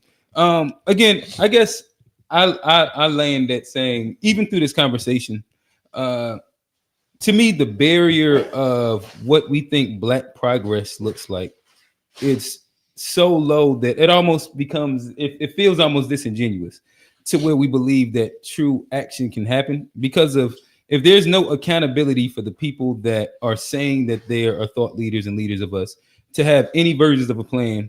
And again, it becomes like a complete breakdown into an individualistic, if it helps me specifically or not, and there's no plan for a quote unquote collective. I think that pro-black media is a dub. That's just my perspective. My perspective, I think maybe you can save us, Q. I was thinking about that earlier, bro. I was about to say, what's the fuck is your plan? Like, bro, I was about to ask that earlier, bro, but I was like, no, I was just let the conversation go. No, I'm serious. Maybe you're the person with the listen, plan. I have what I believe could help work, and I just preach it on here on my platform all the time. So that just is what it is. So to just like, even like with what you're saying, if they just hustling, bro, then what you're doing is hustling. I don't believe that. So, and I don't believe that I'm not selling anything but a thought. That's what I'm saying. What I'm saying is there are other people who, just because they selling something, they can't be broke. They got to still make money, bro. And eventually we gonna be selling something on this show too. It's coming. No, but my thoughts end with a solution. Like if I am saying I'm a pro-black leader, I may have actually thought everything out. Okay, but there are people who might not agree that your thoughts lead to a solution. Hear what I'm saying? No, the same way you don't agree that necessarily people's thoughts lead to the solution. You don't think they have the solution. They might think they have a solution. They might think they're doing something. They might think what they're doing is their way of helping. So that's all I'm saying. We can't dismiss all of that. We can't just take that lightly and just be trashing what we do have. No, because it's not enough people. We already don't have enough people speaking out about stuff. True, and this is what I would say. I'm not saying that it's important for me to agree or disagree with their solution. My issue is that I don't see their plans fleshed out, and that's the issue. I'm just asking for what are the full frame solutions that's going to help bring Black people up in the next 20, 30, 40 years. Not something that's specific to right now. You might be the person to lead that, bro. I don't think so. But I mean, no, seriously. We'll see. Like everything. I ain't trying to be the savior of all Black people. Just to save my house and my community and people around. The fact that you're asking, the fact that you're asking that question and that's in your head, everything starts with a thought. So maybe you're the person who can do that for us. Like it's not going to be everything. Everybody waiting for somebody else to do it. So maybe you're the person to do that, bro. Yeah, I think that's also the issue as well. No, I hope that I just push people to actually think through solutions and not stay on problems. It's just kind of my main thing. I think what is it? TBI asks my solution in general just bases around Black people being intentional about the fields that they get in. I think education is really big. I think an intentional focus on STEM education and financial literacy over time will impact the Black community inside the ways in which generally how school districts work, how socioeconomics work in general. I think it's that's where my specific solution is. Just a concentrated effort on Black people in those sectors. And you don't feel there's anybody who's doing that in pro-Black media? I don't know who's pushing that message. Who? I think Angela Stanton King is a good one. I haven't heard her. I can't say if she is or not. I know that I'll go listen to her. From everything that I've heard her speak about, it's typically a little different. More than. Oh yeah, my bad. I'm pro-Black family as well, so I think that an intentionality of 2-parent households that leads into those things that I just said. Yeah. Also, like, look into what like she's doing too, because there are a lot of people who don't talk about what there are a lot of Black activists in the neighborhood that are doing things that we don't hear anything about. Like, but her specifically, she is doing stuff like behind the scenes and everything. So, like, on the ground, grassroots, helping women, big time. So, like, yeah. Would you put her as Black media or Black activist? I wouldn't put her in the tone, no tone. Yeah. You can wrap it up, nigga. The fuck? Yeah, I wouldn't. I don't know, man. I guess she a little bit of both. Okay. Yeah, I'll research it more. Every time that I've seen her, she's typically was like a spokesperson for Black Trump, I guess. Trump got her out of jail, but Trump gave her a pardon. But in doing that, it wasn't just a pardon. He also made it where they can't lock women up or have women chained to beds when they're giving birth to babies, because that's what happened to her. So they can't have women who are locked up, chained up to doggone to bed rails and stuff, which was mostly our women that this was getting done to. So that did happen. Like, that's why she supports Trump, because Trump gave her a pardon. I would support Trump if he got me out of jail too. But on top of that, he actually doing the stuff, like he actually listened to what she says. So I ain't say it was anything right or wrong with her supporting Trump. I'm Yeah, just saying, every she's- time I've heard her speak, it's not been on side any like specific pro-black empowerment shit as much as it was to be like the other side of a black Trump conversation. She's heavy on like families, and she's definitely not. She's against abortion. She is against that. Heavy against Abortion. But she's because it's about black babies being born. And when you start looking at those birth rates and how many black babies have or would have been black babies have been killed since 1973 when Planned Parenthood came about, those statistics start getting pretty nasty. Yeah, I think most black conservatives are against abortion. I'm not like a pro-abortion person. All right, we can wrap it up though. Where are we going? What y'all got some memes today, or y'all just trying to that'd be the rest of the show? Yeah. What's up, Red? What you want to do? You got a couple? I got some. Do memes. All right. Come on, catch the tail. Don't be scared. Got your ass again. I'll go first this week. I'll let Rail go second if it's okay with him. They asking about call-ins too. Let's say the last 30 minutes for calling in. That's cool with me. All right. Yeah, we ain't getting to no conversations of what it looked like. Yeah. Well, maybe I don't know how deep the we'll see how the memes go. Not just the memes, but the whatchamacallit. But let's all do two memes. I think it'll be fun to have a call in. Yeah. Oh yeah, they're gonna be on your head today. Oh yeah. They gonna be. No, the TVA, the FDA pulled up today. They coming for you, bro. Yeah, the FDA pulled up. I know. Listen, you say you put Tariq in a thumbnail. That shit is a bat signal. They guaranteed to pull up on you. Oh shit. You critiquing my God. I call them the Nashidites. Listen, when I tell you, for a day straight, I got hell for making a joke about an old white woman, because that old white woman is Tariq Nasheed's stepmom. Old lady. Well, shoot, you can start with the first one. Top left corner. Black people can retire. Tevin Campbell, can we talk, please? Absolutely not. Absolutely No. not. I was about to say, what's she talking crazy for, bro? Absolutely. Like, I just thought that was a dumbass question. I just want Yeah. to address that one. Why she talking crazy, bro? Like what for what? Like that. Like, oh, what? bro. Like, that's the dumbest shit I've seen in a while. But let me get black lady right beside it.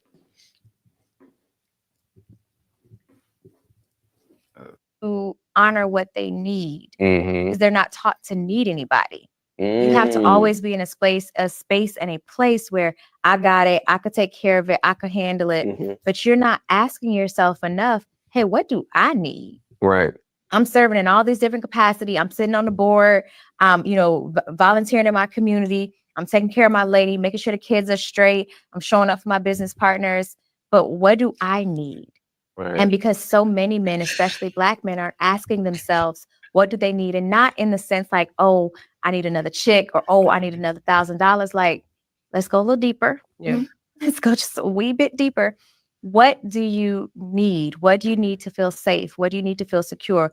What do you need to feel comfortable in your own skin? Right. Because there are lots of men who do not feel worthy of anything. Right. You don't feel worthy to receive. You don't feel worthy to be loved. You don't feel worthy to be thought about. Like, you don't feel worthy for people to give you a gift or to service you in ways that actually nurture you. So it, for me, goes back to being able to ask yourself and answer, what do I need? Because once you're able to get a really good, firm understanding of what that is, you move differently in the world, because you're constantly seeking ways to provide for your needs, Right. not just your wants. But yeah, no, I think that's important. Like, it was kind of what Rail said about like giving yourself flowers last week.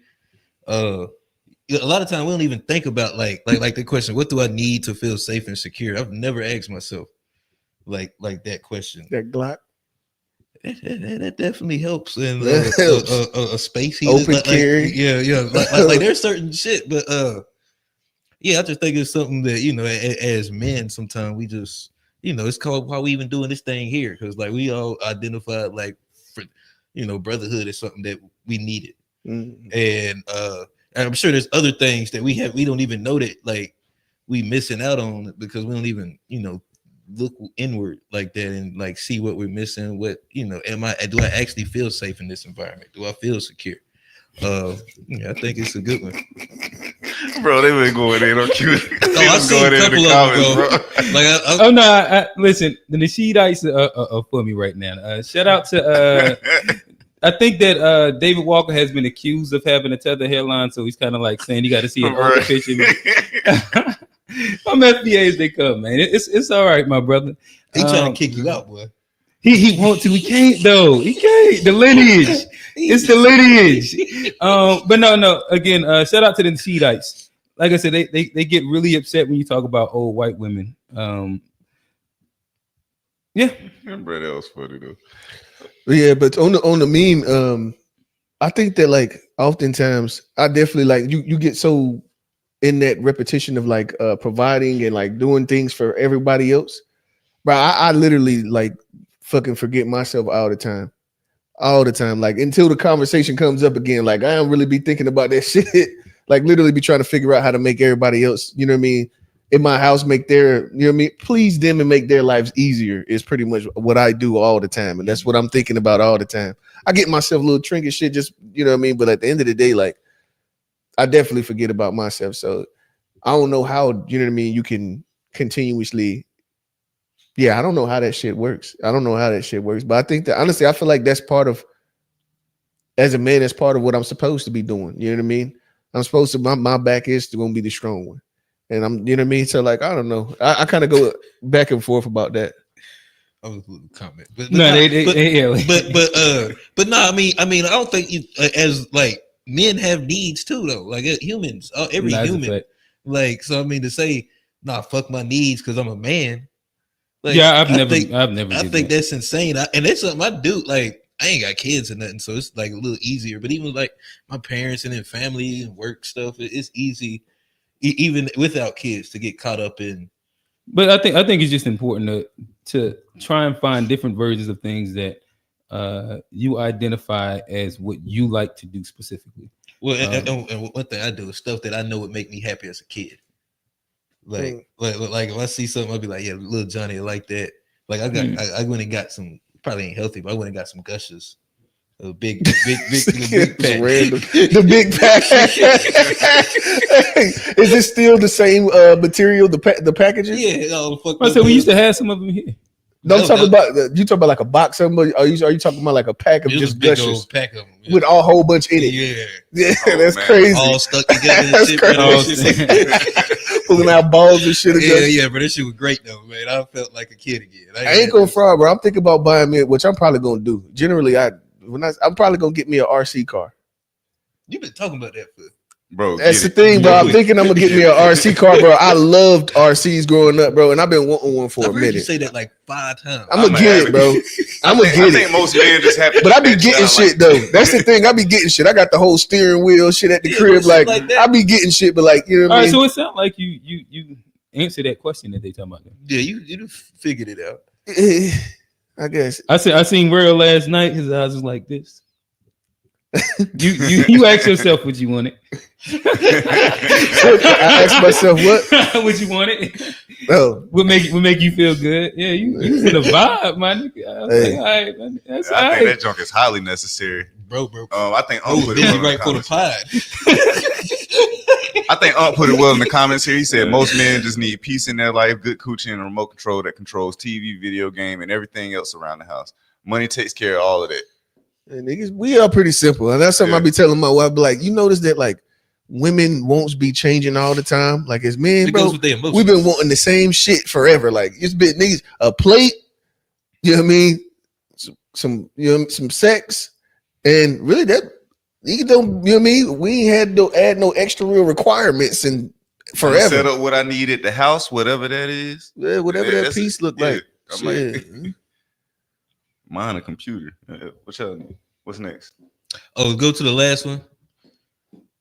Oh, buddy, this a BBL Drizzy. Fellas, let this be a lesson to you guys. Women will always get their get back. Whether it may not be today, it may not be tomorrow, it may be a year from now, it may be 10 years from now. But SZA played the longest, meanest chess game I've ever seen and got a bag off of it. And she sat there like a lady, chilling in the cut, just listening to all the bullshit, seeing all the bullshit, ran it back to Kendrick.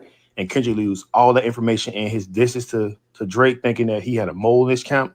The whole time it was SZA sitting there smiling in his face and remembering how he played in her face back when she was younger. And she's like, you know what? You hurt me. Now I'm going to hurt you 10 times worse. Women will always get their get back. Don't ever think they forgave you. They always going to get their get back. And her patience to put up with that dude for that long just to get his get back. This has to be the pettiest thing I've ever seen in my life. Hey, y'all seen that picture of SZA before she had the bread? Jesus Christ. No, I like pre-surgery. Let me pull it up, boy. Okay. I see the side swipe. I see the side swipe. Like when she first came on, when she was on her tomboy shit. Before she was hold on. Let me look it up. I don't know. I don't be following this shit. Was like that. I disagree. Would y'all think? Y'all Conspiracy. think she was the snitch? Conspiracy. Not really, because they dated in like 08 or some shit like that, right? Oh, that long ago? I thought it was like 2013 or something. 2012. I guess we can do the Googles. I thought that it was prior to her coming out. Oh yeah, she don't look as bad as she is. Yeah, he probably got information from a range of different places. I'm like, they've been like I don't think he was inside. Well, who knows when those videos was popping up? Who knows? But after you've been around somebody for years and years, and like you see stuff and you don't talk about it, but you keep seeing the stuff, and now you got the opportunity to go ahead and battle. Yeah, I done seen enough. I might not have said nothing. I done heard enough about you. I might not have said nothing. I don't think she told him that. She was all right. Well, that's my time. Who next? Oh, so me. Real. Big really. Oh, start with the two young boys with the dodgeball. I know y'all done seen this dude page. His page is funny. Oh, they want to freeze now. Welcome back to another fatherhood breakdown. Things are so intense, even the dog can feel it. She breaks out. More sibling rivalry. Just to let you know, they are playing dodgeball. Uriah's going to strike first. At point blank range, he's going to hit Theo right in the face. Now, you might have missed that. That's rewinding. Right in the face. You can see the praise hands extended. He is in full worship mode, but even he's surprised by his own reflexes.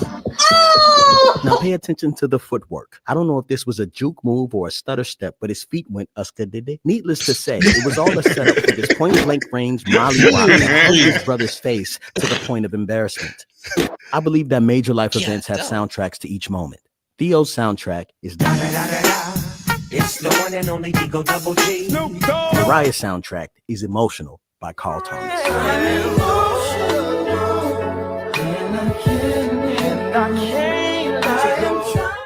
Welcome back to another fatherhood break. Hey, bro, I know that ball hurt when it hit the face, because those dodgeballs with the ripples on it. Oh yeah, that bird when it hit the face. Those some good ones. Y'all play Indian dodgeball at your school? What's Indian dodgeball? I think they call it Indian dodgeball. They put all of the balls on the half court line, and then like everybody, the two opposing sides run to go get the ball and shit in the middle. I think it's just dodgeball. Oh, I thought it was. They called it. I thought they called it Indian. No reason. I feel like they were saying Indian dodgeball. Damn, that's crazy. What was the difference? That's crazy. That was at Barry, bro. I remember that too. Yeah, they called it shit. They called it that dodgeball? Shit. That's what they called it, bro. The fuck?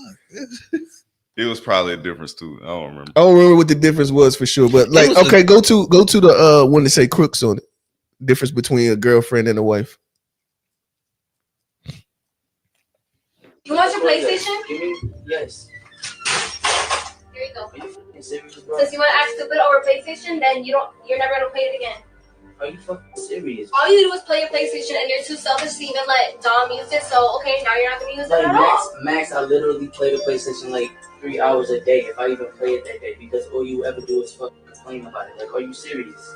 Well, that's what you get for always wanting to be on it 24/7. Baby, what you doing on my game, bro? Babe, I don't need that. Boy, this game only $70. I'm gonna get this game.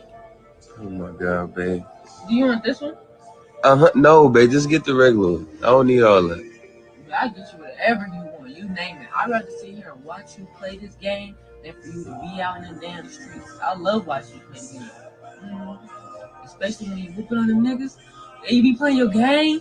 Ooh, you be turning up, babe. I love that about you. What you mean I be turning up? You have your music on. You be cussing everybody. Yeah, whoop them boys. You gonna whoop them boys. You want your PlayStation? Yes. So like, and it's funny because like, No, they both of them. Yeah, it's nothing but. we gonna say stage. No, I just think the other one like is too fake too. The second one. I feel Well, like that's the point still the too. point.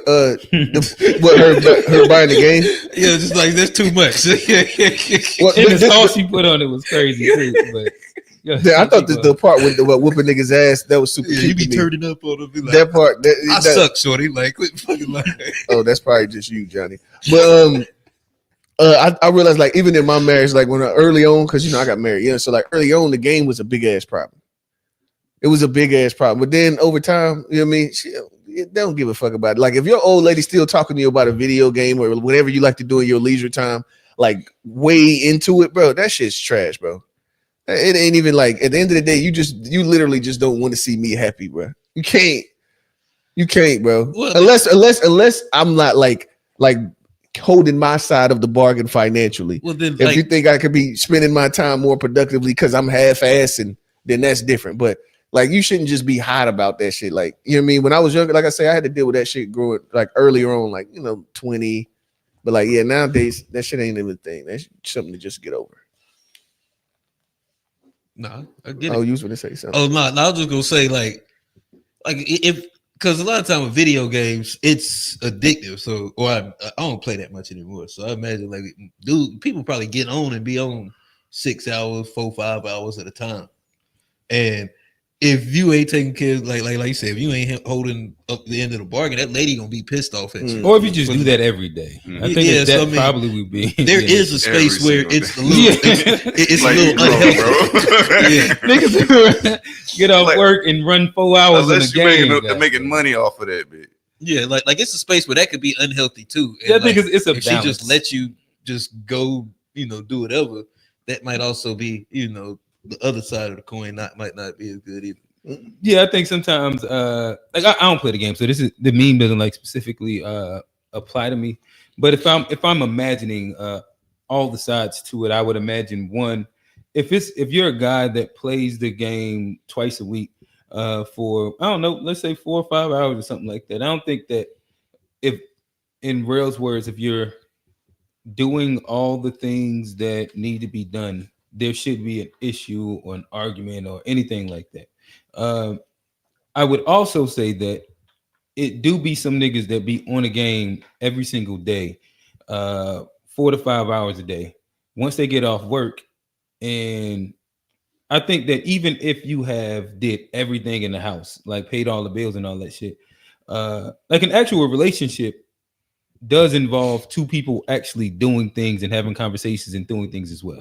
To where I could imagine eventually if you're doing that every single day, it's like, damn, is this person, or like there's a sense of forgottenness or loneliness that I imagine would probably creep in. That'll be my only rebuttal to it. And yeah, I don't know. I ain't really have a response to the meme. Then my last one. Oh damn! Yeah, this is my last one. Give me the last one on the list right there. Punk ass, bushy ass, hook ass nigga. What nigga? Television nigga. Nigga, the evil. Nigga. Tell these niggas. He sent a nigga some free CDs. You high yelling nigga. Nigga. And nigga. Big nigga lips. First nigga on the streets. A ditty ass nigga. Black, Jungle Bunny, Mama. Nigga. The savagery of the Negro. Gay ass nigga. Catching roundaway nigga. She's goated, bro. Male nigga. Fuck nigga. Nigga, you bullshitting. Feel nigga. Bitch ass nigga. Nigga. Nigga, please. Nigga, please. He's my favorite nigga in the history of niggas. Billy niggas was This slaves. nigga's hilarious, Niggas was bro. chasing us. Every red-blooded, blue-gum nigga. Break yourself, nigga. We just Negro. go Can a beat the nigga nigga borrow quote a of the day. french fry? Right, that's why I asked earlier. How is a You can nigga stop gonna it now, borrow a fry? bro. No niggas That's all a in but. the It's a I whole bunch of fucking love. niggas. I fucking love the what's my boy the character the one. Damn, the racist Riley? black dude. Oh, Uncle Uncle Ruckus. Ruckus. Uncle Ruckus, bro, is like that nigga is hilarious to me, bro. Literally, I was in bed. You know, I was telling y'all to goddamn sit in the bed when you wake up and just, you know what I mean? I was doing that this morning. Man, that nigga Uncle Ruckus is hilarious. He told what he said to Martin Luther King. He told him to get his banana peeling hands off of him. That's He disrespectful. said that to Martin Luther King, bro. That shit was hilarious, bro. But that's it for me. All right, Q. Okay, there you go. I guess we can start off. Go to the third one. Well, the one to the right of where she say a lineman. You said to the right of where? Where it Oh, says right the here. POV of the Gotcha. public. Yeah. Oh, you can turn that off. Nonetheless, I think that this branches into a conversation that we can get into a little bit about the United Healthcare guy that got gunned down in New York this past weekend. The CEO of United Health. I don't know if y'all have any initial reactions, any initial feelings, any initial thoughts. I think it was a well executed hit. Mhm. I mean, it's a statement. It's a statement. I seen the meme. They was like CEOs of other insurance companies denying files today, and Buddy was sweating. He was like, so I think it's gonna, it's a statement. I don't know if it's gonna move the needle.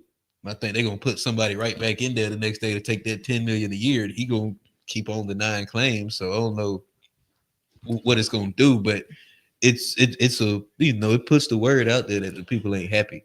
Like shit like this only come from like people being pissed off for a long time. Yeah, and from what I was seeing, I guess United Healthcare, they're reporting record gains this year, record profits, I guess you would say, to where I think between 20 and 30% of claims they are denying. And I think that there's an issue there. I also was doing like just some looking up where they are denying on both ends to where I guess it's interesting. Doctors get impacted by this as well. Because they don't get to do the surgery, surgery, to where whatever. Yeah, like there's an issue now where there's a bunch of doctors taking out like payday loans and shit like that because of a lot of the insurance ain't clearing for them. It's like it's his own especially little if you're like a big certain thing. field. Yeah, and yeah, I guess this would be maybe this is vigilante justice. We don't really know who the guy is yet. The video was interesting mainly because of pretty much he had whatever version of a silencer he had, did it right in front of where the CEO was walking out. He drove off in a city bike. He went to what's the park inside New York City? Central Park. Dropped that book bag. Got a taxi. Got on that Greyhound in Hop City. Like that, all within a matter of a couple hours, and there was no commotion. Nobody's chasing this nigga. It just like boom, big hit. It was a lady standing beside dude when he got shot. Like, yeah, and of course, like United Healthcare, I guess they are known almost as like the most corrupt of the insurance companies. Maybe they're like the biggest and the most powerful. And they some shit. I ain't gonna lie. I ain't know they was the biggest like until. I think it's healthy for a motherfucker to know that somebody can reach out and touch you when you doing, you know what I mean? It's nice for a motherfucker when you doing people in like that and your decisions are like being to the detriment of, and while you're still just caking on millions and millions and millions and shitting on the little man. It's nice to hear a motherfucker get touched. You know what I mean? I didn't know you said they denied 20 to 30% of the claims. And this is just that's just the health insurance side of it. So these are like, I need to get like a surgery done on my foot, or it's like I think that like, it's like it's even more so the threshold above that.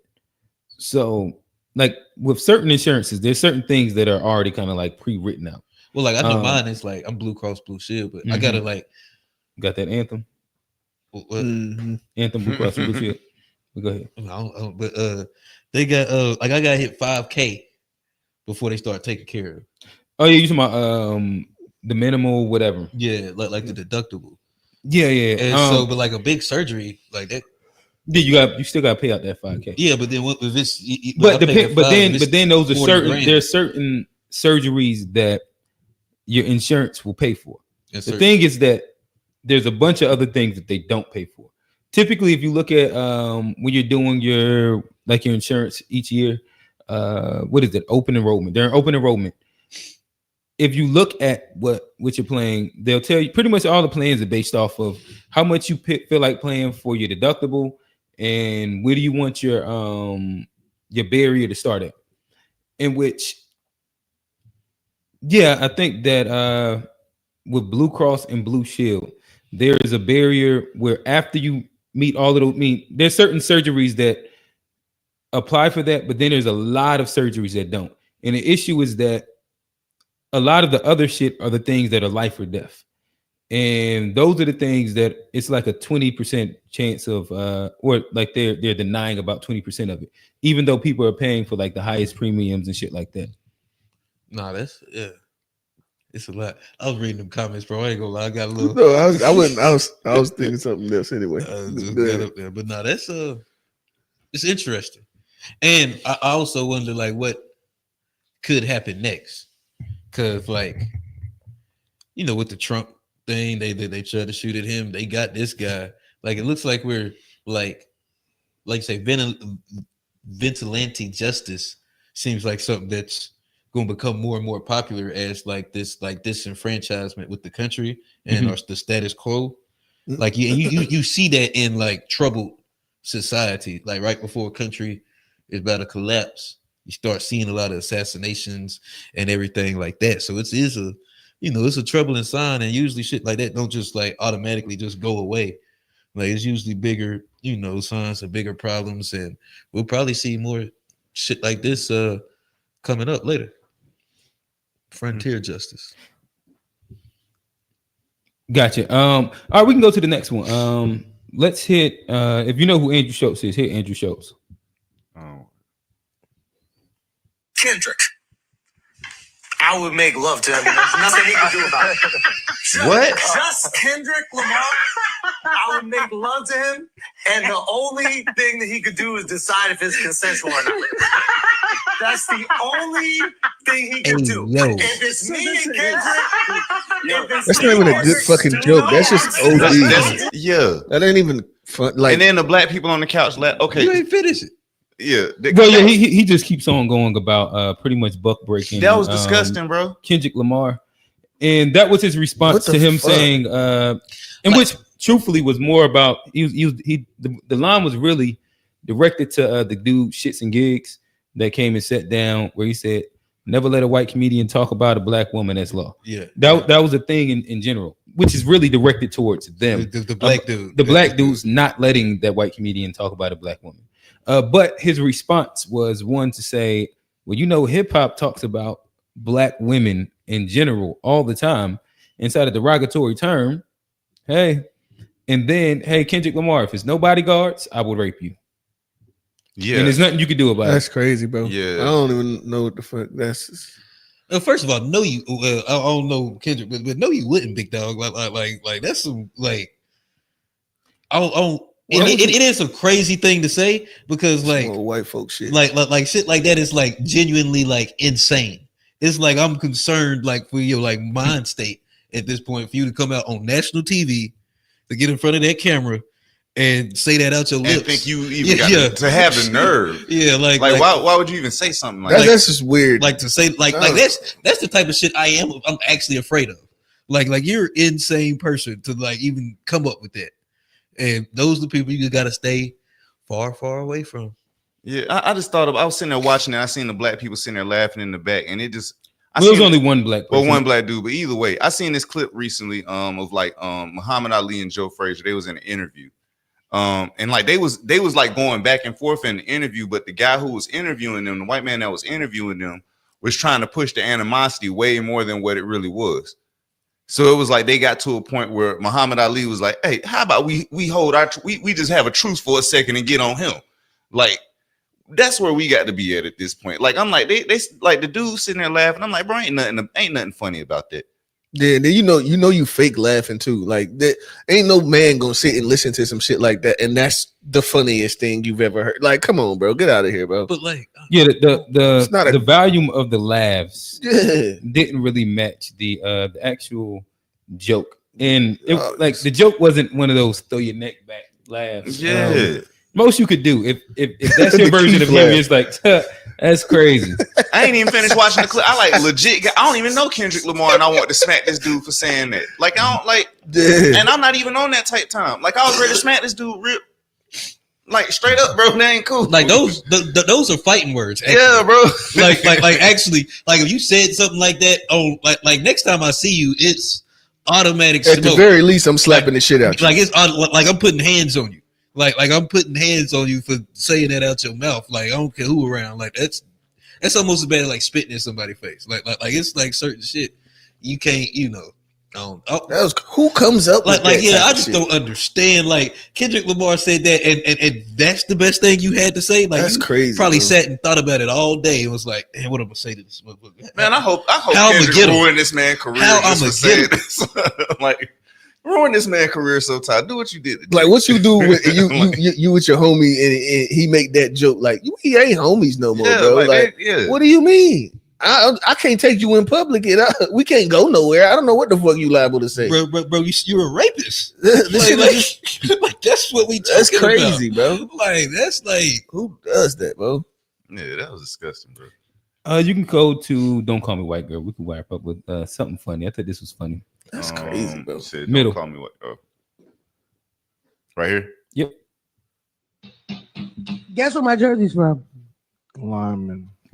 Givenchy. He called me a lineman. Can you please make him He leave? murdered that. Can you make him leave? No. I want him to go. Where's the security? Tom. I want Derek to leave. He called me a lineman, bro. You said the jersey. He called me a lineman, my nigga. Defensive I said, tackle. guess where my jersey's from? He gonna say, you a lineman. I heard him, bro. He called me a lineman, bro. He said I borrowed my jersey from a lineman. Why would I be able to fit a lineman's jersey this tight? He said my back big. I don't need that. He's the one built like an ice cream cone. No, He big at the top and small at the bottom. Biggie Smalls. Get his back off of here. It's the number. Number 95 is a lineman type of number.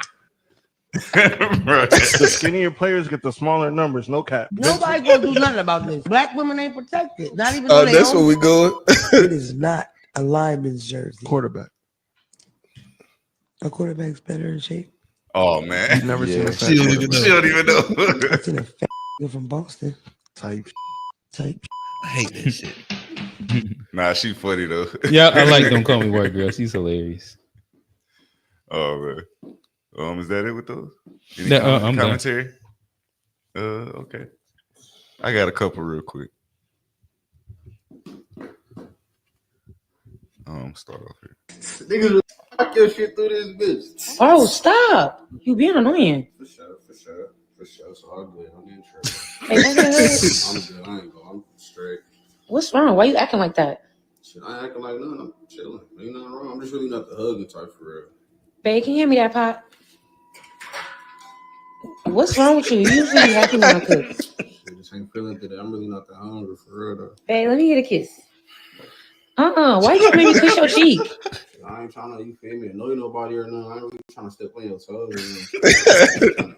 You feel me, being your way or nothing. Shit, might go take a nap, so I don't know you type shit. Bro, what are you talking about? Dragon. Bro, you know what I'm talking about. What you doing? Can I hold it? No, I'm good, bro. Like, I'm really just trying to be in peace type shit. I don't feel like you Type shit. that shit might annoy you type shit, so I'm good, bro. Babe, where you going? Shit, I'm finna go to the store real quick. Oh, I want to go. Man, I ain't gonna lie, I just got tired as hell. You can go by yourself though. You feel me? Niggas really rock your shit through this bitch. Bro, stop. You being annoying. For sure. That was the whole start. I kind of figured y'all might have missed it.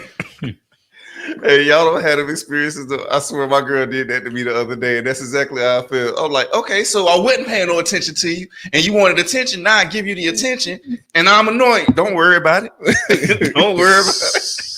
Shit be a roller coaster. I feel you, bro. Oh man. Oh, all right. This is the second one. This is from Candace Owens and Nick Cannon's interview. I don't know if y'all seen any of that. Twin. But that's straight twin. But yeah, tell me what you. When LeBron James tweets something like, "We can't go outside," following the shooting. I don't remember what shooting it was, but I think it might have been a robbery. And I look at that tweet and I say, who are you tweeting this for? You live in a $100 million house. But he's still part of the collective we. The problem, he's still a black man. But he is a black man, right. But we are not collectively all living the same experience and having the same experience. So what he does is he plays a part. Regardless of how much money you make, you're still a black man in America, which is a very difficult thing to be. It's not a difficult thing to be LeBron James. And there's no way you are going to convince me that this man is living a difficult life. And that's what I mean where you I don't say think it's like, LeBron is, he doesn't still face the struggles of a black man? Nope, he does not. Nope. So what is he living his life as a white man? I want to be clear. No, he's living his life as a wealthy man. Because wealth doesn't stop you from being black. It doesn't stop you from being black, but it does stop you from pretending that you're struggling. But to say, yo, I saw a black man get murdered and I'm speaking out as the collective we, that lets me know that he's in touch. He cares. No, that's him performing to make you think that he's in touch, but he's not. You don't even touch your own door handles. When LeBron James tweets something like we. What did y'all think of that? I think she stretched Armstrong the shit out of it. I think that's excessive. Like at the end of the day, to sit there and say that you just because you got money, that your life is just somehow this perfect thing. Like, no matter how much money you got, your ass can still get killed. Mm-hmm. You just looked at this nigga CEO. We was just talking about get off. Like to sit there and see a black man get killed for no. I understand it. Like the level of privilege. What was that? The football player that got slammed on the ground. He was trying to get to the game. He was speeding. Tony. You talking about Tony the closer?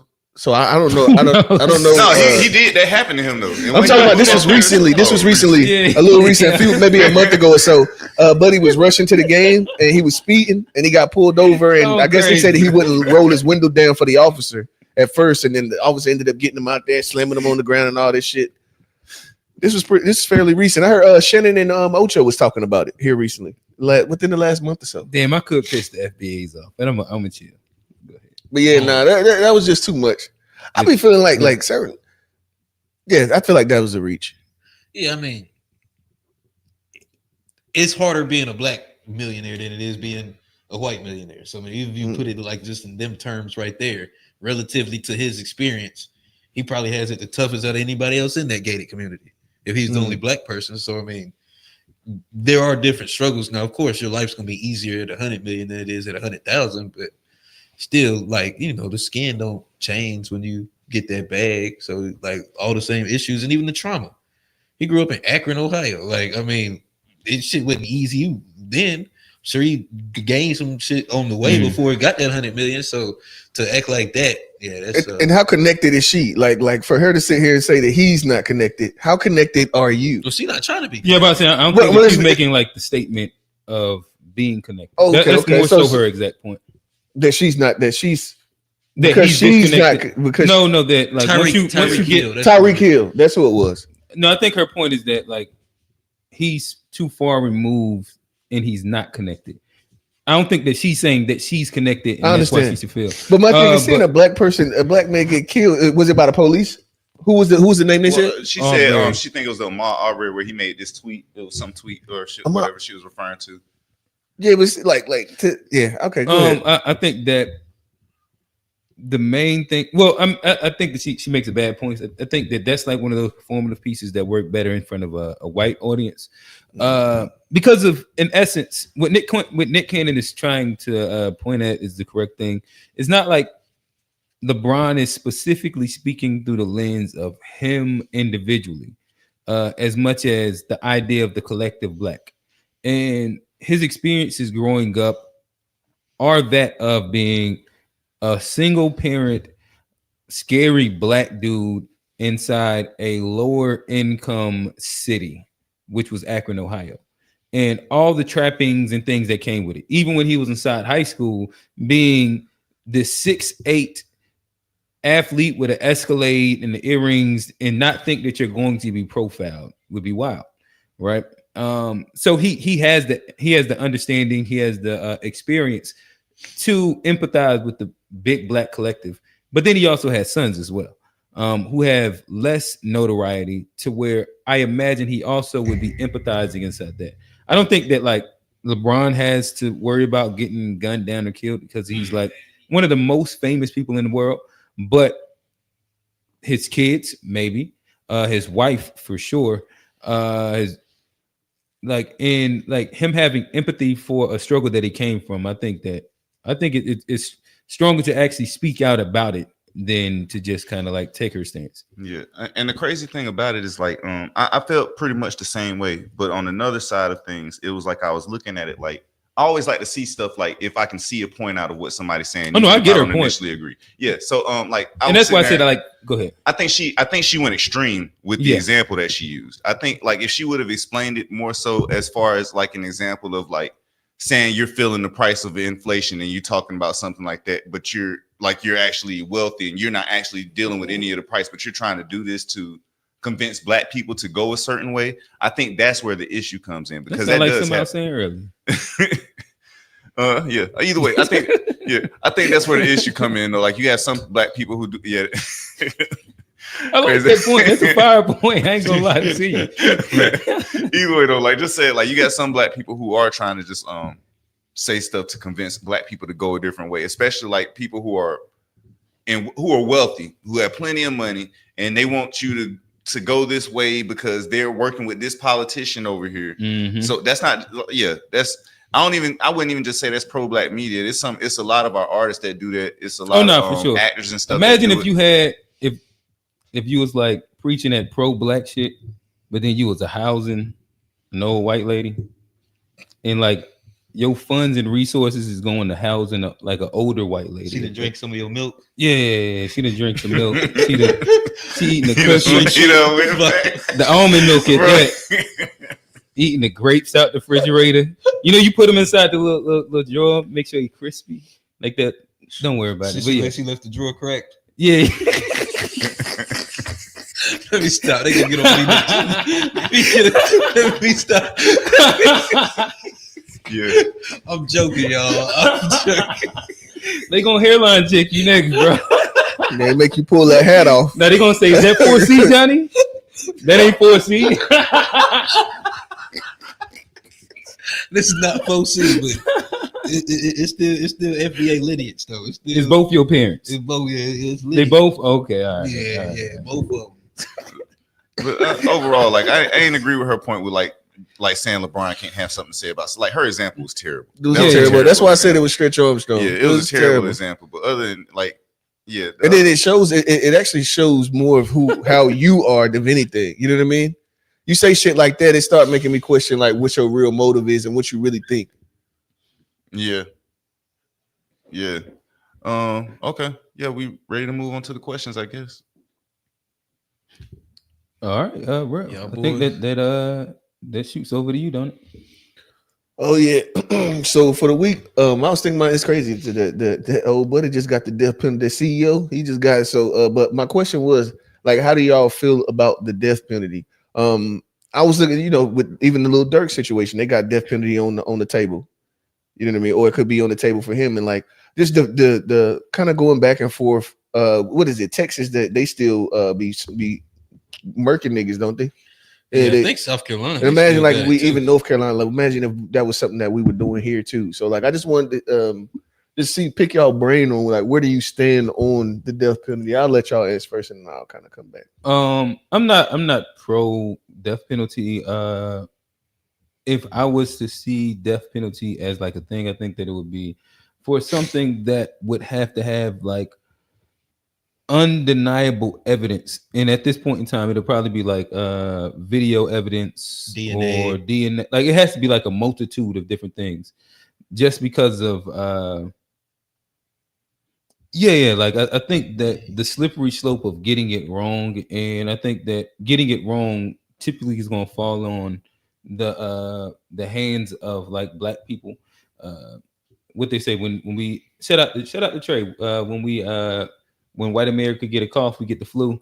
I think that we'll be inside the majority of the wrongful convictions, and I think that that's what we are already.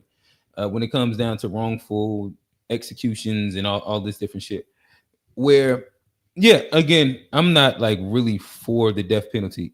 If I would be for it inside the circumstance, like I don't know who like one of them school shooters or something Dylan like Roof. that. think I wouldn't have empathy specifically for him, so I wouldn't care.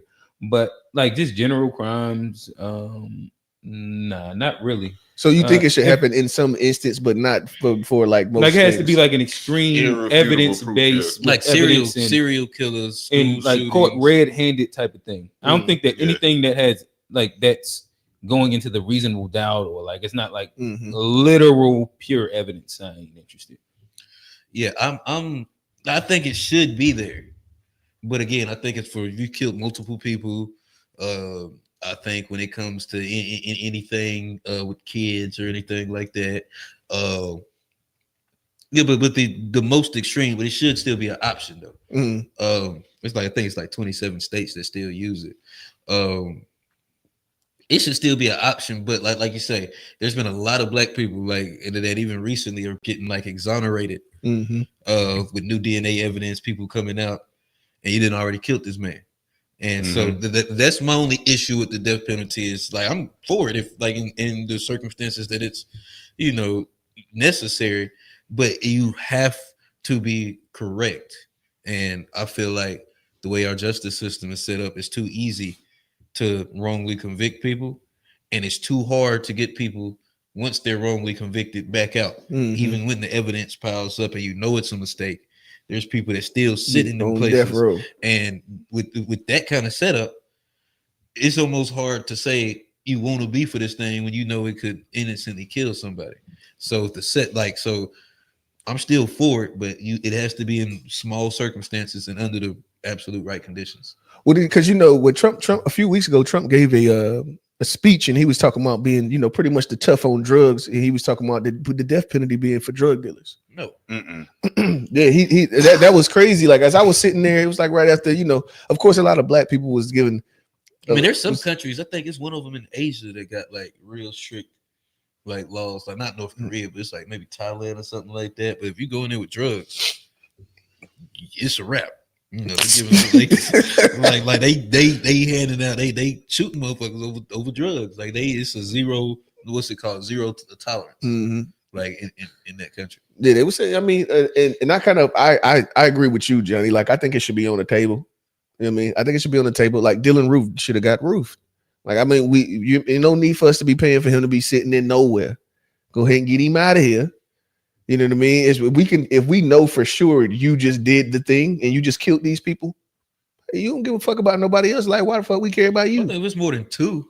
Yeah, like if it's not like a crime of passion or like you know what I mean, you mistake. Actually went and for a mistake or you really went to do this to people that don't know you. Yeah, let's go ahead and get you out of here, bro. Get him out of here, bro. I actually do believe that. Like, because like even like it's psychology. Like even as a kid, why wouldn't you do something? Your pops will tell you don't do something. But before you got whooped, you would think about it. After that belt came out, he put belt to ass. Derek Chauvin. What you think about him? Who? Derek Chauvin, dude that had his knee on the neck and all that shit. What do you think? Do you think that he should be eligible? The George Floyd. Yeah, George Floyd. Not in that case. My nigga put his hands in his pocket. Not that case, but he's still. I look at his face, bro. But he's still on the job. Like I mean, so I think he should go to jail for life. I think like as a public servant, like who knows what kind of like I ain't trying to take up for the man. I guess we should like the system shouldn't have done it, but when they stabbed him up, it would have been better if he would just Oh, I mean, hey, that's the upper room. Hey, they call that frontier justice. Yeah, like, that's what they should do. What they should do is just put him in GP and be like, he did it. Yeah, and then that'll be punishment on his own. And like, but they do that for like those the chomos that go in there. Chomos. Oh, okay. Yeah, but they go in there and get absolutely wrecked. Yeah. Hey, this gotta be tough going there. You know you finna get the dog wheels beat up your ass. Hey, y'all, can we kill me? Like yeah. Like I ain't trying to, but I wouldn't be that. But like, yeah, that's crazy. They take care of that though. Yeah. Like so, I think sometimes jail is his own form of punishment, and they deal with certain people the way they gonna deal with it. But I wouldn't just because like if you on a job, like it's I think it matters if it's a death penalty case. You was working, so it's not like you was off the job on your own personal time. You just had a fucked up day at work. Yeah, but that was crazy, bro. The nigga put his hands in his pockets and just while everybody was telling him to get off, he was like, "Yeah, fuck y'all. Nigga, I'm gonna stay right here. Put my hands in my pocket to show y'all I'm comfortable." Yeah, I mean, that's crazy shit, bro. Like that, he might need to be upper roomed too, bro. They say some Mexicans got him though in prison. Tom, what's your thoughts on the George Floyd thing? And if you said on the George Floyd thing, if should get the death penalty.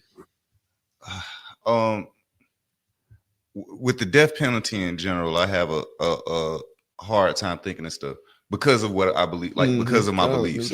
So it's like it's hard for me to just sit there and be like, in the flesh, and this is the only way I can explain it. In the flesh, I'm for a lot of stuff, but what I know that I learned from my beliefs and what I learned from reading the Bible is that, like it's not for me to judge. That's one of the things. It's like people ain't beyond redemption. And then on top of that, like for me to judge somebody, I got to look at my own stuff. Like if I can't ever be forgiven for something. So it's like, that's a hard one for me. I wouldn't want to participate in no jury where I have to decide if somebody should get the death penalty or not. I don't think it's for me to decide a lot of things. In the flesh though, if I was just answering this just in general on what I think, then I think people who commit mass murders should be like, yeah, you deserve the death penalty. People who do stuff to children, you got that coming. Like but like nonviolent, if it's a nonviolent crime or anything like that, definitely no. Yeah, I think it should be like mass murder or something like that.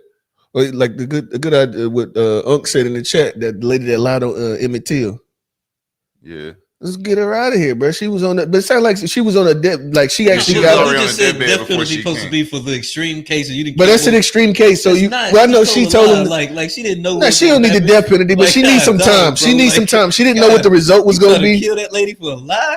Yeah, she didn't know what the result was going to be. I'm pretty sure she did know that they was going to do something real tough to him, but she might not have known that he was going to die. Real quick, Trey said capital punishment was in the Bible tone. Just because something's in the Bible don't mean that's what God wanted the people to do. So you have to read stuff in context of what it's actually saying. This nigga Tone pick out one comment. He ain't read a comment all fucking episode.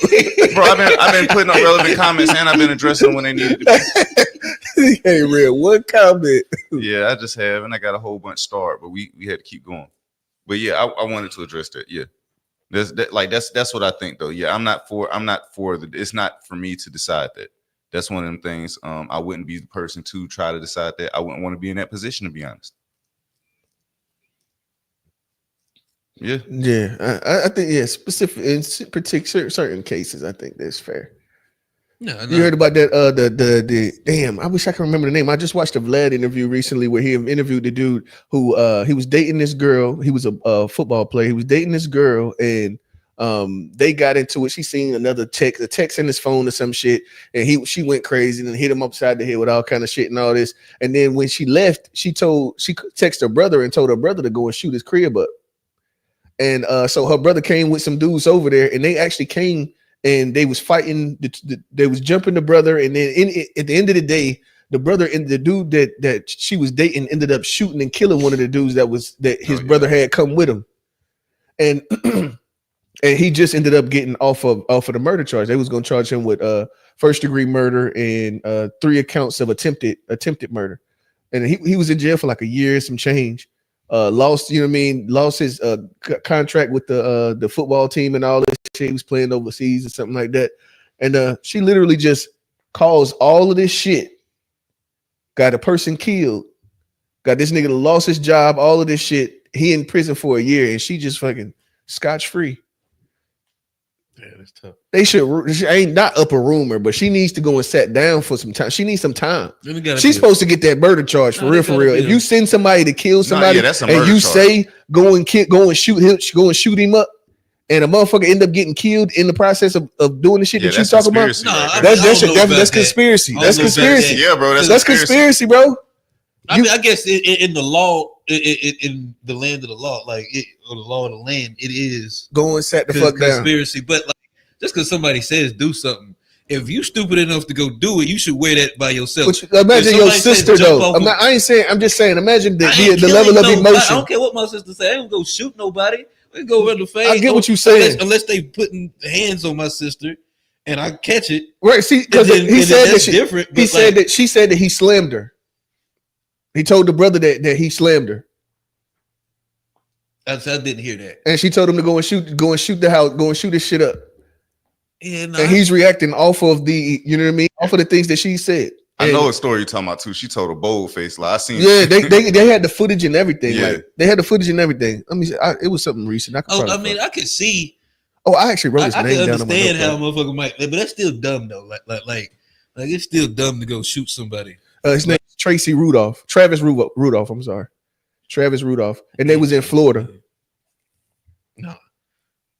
Oh, he played. Okay, I remember. Yeah, I remember who that was. Mm-hmm. But yeah, it's just I don't know. It's tough. It's tough because like you didn't shoot nobody. Just because I say it, like it don't mean like I don't know. I don't think she should go to. That's tough because like she didn't do anything, and somebody was stupid enough to listen to her, but like she didn't pull the trigger. Yeah, she still needed sat down, bro. You caused somebody life to be taken, regardless of what you caused it. That's just like the Emmett Till thing. If that white girl just lied on and then he ends up dead, you saying that she's innocent too? No, I mean, she didn't kill him. Like she didn't kill him. Like I ain't going. I get bro. it, but I mean, I think it gets very close. It gets very close when you don't do something because like legally, Trump didn't get in trouble for J6 because he didn't do it. You could say like, "Hey man, we should go do this," and then if y'all go do it and I don't, that just means y'all stupid.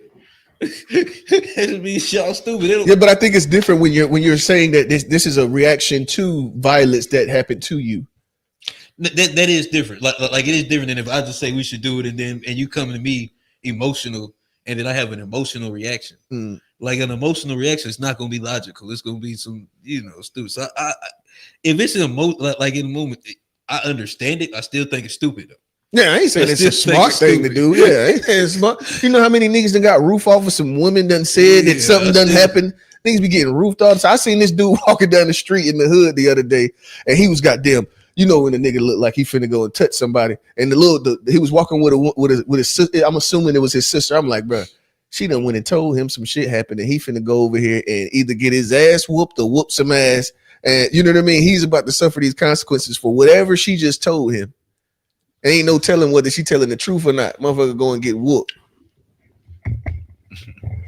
Okay, I guess this will probably be a good time.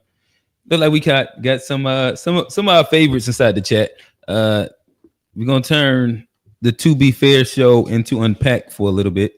So with that, I guess it probably makes sense to set a couple ground rules for some of our favorites that are calling no ad in. hominems. And if you are joining in, and you haven't kind of been a part of the show on some place, I know I seen Clue up there. Feel free to call in as well, but give you like 2 minutes ish to kind of unpack your point. You could respond. I feel like we talked about a bunch of shit, but I imagine just knowing who I see inside the chat, you'll probably be addressing the first question. Yeah, we'll give you like a runway of like 2 minutes ish, two minutes, and kind of give your whole thing. Obviously, we'll have fun. No ad hominems, at least on the initial statement. We can have fun a little bit later, but in general, we want to kind of make sure that we talk to the concepts and be respectful. But with that said, nigga turned his camera on. Uh-oh. He looked so disappointed too. Show that hairline, my brother. He looked so disappointed. A peace to the family. This is the real chat room goon. FBA's finest. The lineage. We talking about 2 FBA parents. Trey, what's going on, David Walker? What's good, y'all? Shout out to the panel. What up? And big up the Real and big up the Tone and John too. Everything was on code except for when you were trying to spare Carolyn Bryant from what she deserved, which is what she gave to Emmett Till. But other than that, I do appreciate how y'all were kind of holding Q to task for kind of throwing salt on a person that's a black advocate, because when you have people that are white advocates or advocates of other groups, they don't like expect them to be poor, or if they do anything to benefit the community, they're not like on their neck. And it's just kind of strange how it seems like if you want to tick black people off, don't do like Tyler Perry. We have all these drag shows and everything like that. Just say something, talk about reparations, and talk about white supremacy, and try to talk about black empowerment, and make documentaries, and talk about our history, and talk about current events and all that. And then instead of focusing on that good you do, we want to talk about my white mother-in-law, as if we don't all understand that a mixed person in America is black. So it's like it undermines his credibility unless he's rude to his mother-in-law. Like, that just seems like a very like catty take to say like, oh, but you messed with a black woman, like in the Boondocks episode where Tom was trying to make his case, and they're like, and he's married to a white woman, and everybody it's like a cardinal sin. And then Tariq isn't even messing with a white woman, like he's a biracial woman. So what do you would like? I didn't know biracial women were off limits. Trey, So, please don't spend another minute on the joke. This is a joke. We explained what jokes mean to you inside in the chat already. This is like the craziest trigger of a joke ever. Well, Jim Crow and the KKK started as a joke. When it comes to black empowerment and comes to You said the KKK started as a joke? Yeah, the KKK started as a joke, with the hats on and everything like that. And then Jim Crow, it started as a joke. So when we talk about Jim Crow also started as a joke. They were just playing around. Those minstrel shows and everything, they were clowning. The Jim Crow was based off of minstrel shows. You know the blackface like Drake used to have on. Like no, I know I know what blackface is, and I know what a minstrel show is. I didn't think that Jim Crow was based off of the minstrel show though. Jim Crow was I thought Jim Crow was like a bunch of laws that kept black people from doing specific things. Those are based off of what people were doing in minstrel shows. Jim Crow was a minstrel show character, like a character that they. Oh, you're not talking about actual Jim Crow laws. You're talking about Jim Crow. But when that Jim Crow character came about, there were no Jim Crow laws. So it started as a joke, like Jim Crow making fun of black people, and then that gained momentum, and then now we have Jim Crow laws. So I'm just saying. So the laws were based off of minstrel shows. I didn't say the laws were based off of minstrel shows. I said it started. But Jim Crow was based off of minstrel shows. I didn't say that either. I said it. What are you saying? You're saying the character of Jim Crow, and then they came up with Jim Crow laws. I'm saying I'm saying I don't joke about black empowerment. I don't think it's. I think when you talk about people doing more harm than. Do you joke about Dr. Umar? Dr. Umar. Oh shit, bro! Look at this man's like stories and not laugh, bro. He's constantly clowning, repeating everything, and being like hilarious. So you do joke about black empowerment, though. Bro, that is a horrible example. Like Umar. So you do. I'm just asking if you do or you don't. Bro, so do you always have like positive jokes about him, or you also throw out some negative ones? Is the argument that you're trying to make is that if I think that Umar Johnson is funny, like no. Do you make negative jokes? Is what I'm asking. I think Umar is a clown. I don't. Gotcha. I don't like Umar. So calling him a clown and making jokes about him. That's. You don't think that he's for black empowerment? I think this is a bad faith straw man. It's not. I think that Tariq and Umar. I think we both. Everybody in here use both of them as examples for pro-black media. Well, Are you just like mad that I was speaking negatively about Tariq Nasheed? Because like the rules that you're saying, you don't even walk by. I think you're trying to derail this into bad faith arguments. No, I'm just addressing every single thing that you're saying. No, because my point I'm trying to get across it, I wasn't able to, complete the thought. Okay, when it comes to black empowerment and our advocates, I don't really think it's funny to try to discredit them because they have a. Do you discredit Dr. Umar? I keep asking you that. But I don't. But if you discredit them, you can't make that bland statement. You're just talking about somebody that you agree with. I'm talking about someone that's in favor of my lineage. I say advocacy. I'm not talking about one big global black African Negro. I'm talking about. So this is an opinion that you agree with, right? No. But you don't agree with Pan-Africanism. But that doesn't make it less pro-black. Yes, it does. Gotcha. Because when I say pro-black, I don't look at ourselves as one generic African.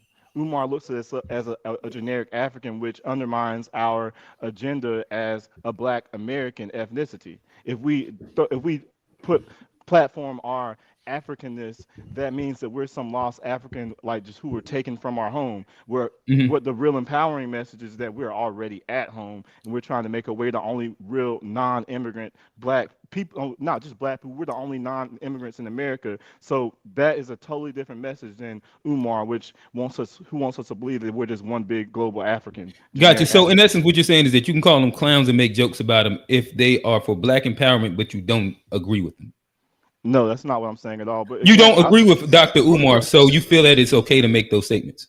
No, that's the only thing you just explained just then. No, it sounds like he's saying that Umar is not. He doesn't look at Umar as a black pro. Like he's not for Black empowerment. He's for diaspora empowerment.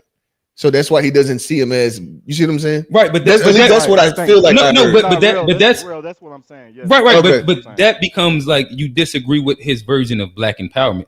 Because I think he's undermining Black empowerment.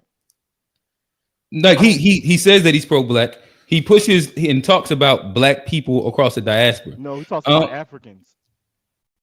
That's not. He's saying you can't be pro-Black if you're talking about Africans. Yeah, if you're no, he said because Black people and Africans are two different things. Yeah, so it's like I understand exactly what he's saying. It's about all right. So I don't look at myself. Okay, I got you. So making sure that y'all don't believe that Umar is pro-Black because he talks about Africans. No, bro. Or is that like a difference in opinion about a thing? Like I think that in general, if we're saying our Black leaders in general, are we just saying that because he speaks about Africans as well and looks at Black people in the full diaspora that he's not pro-Black? It's two different things, right? But that's where you come into the idea of like a difference of opinions, though. I think you're not letting me clarify, and you're gotcha. You're purposely mischaracterizing my argument and running with it and filibustering before I get a chance to. My bad. Respond. But what I'm saying is, pro-Black American empowerment is not the same as Pan-Africanism. So if there's a person that focuses on calling us African and purposing on meat policing, then I think that's more of a joke. But there's a person that's talking about politics, trying to sit down with a politician, trying to cultivate politicians, trying to build our collective Black American self-esteem, and talking about it from a way that's not as clownish as Umar, repeating everything all the time and constantly talking about the sugar box and shit, then I think that is a totally different message than it's like Malcolm X versus a D.L. Hughley type. Well, Hughley says he's pro-Black, but D.L. Hughley is a shill for the Democratic Party.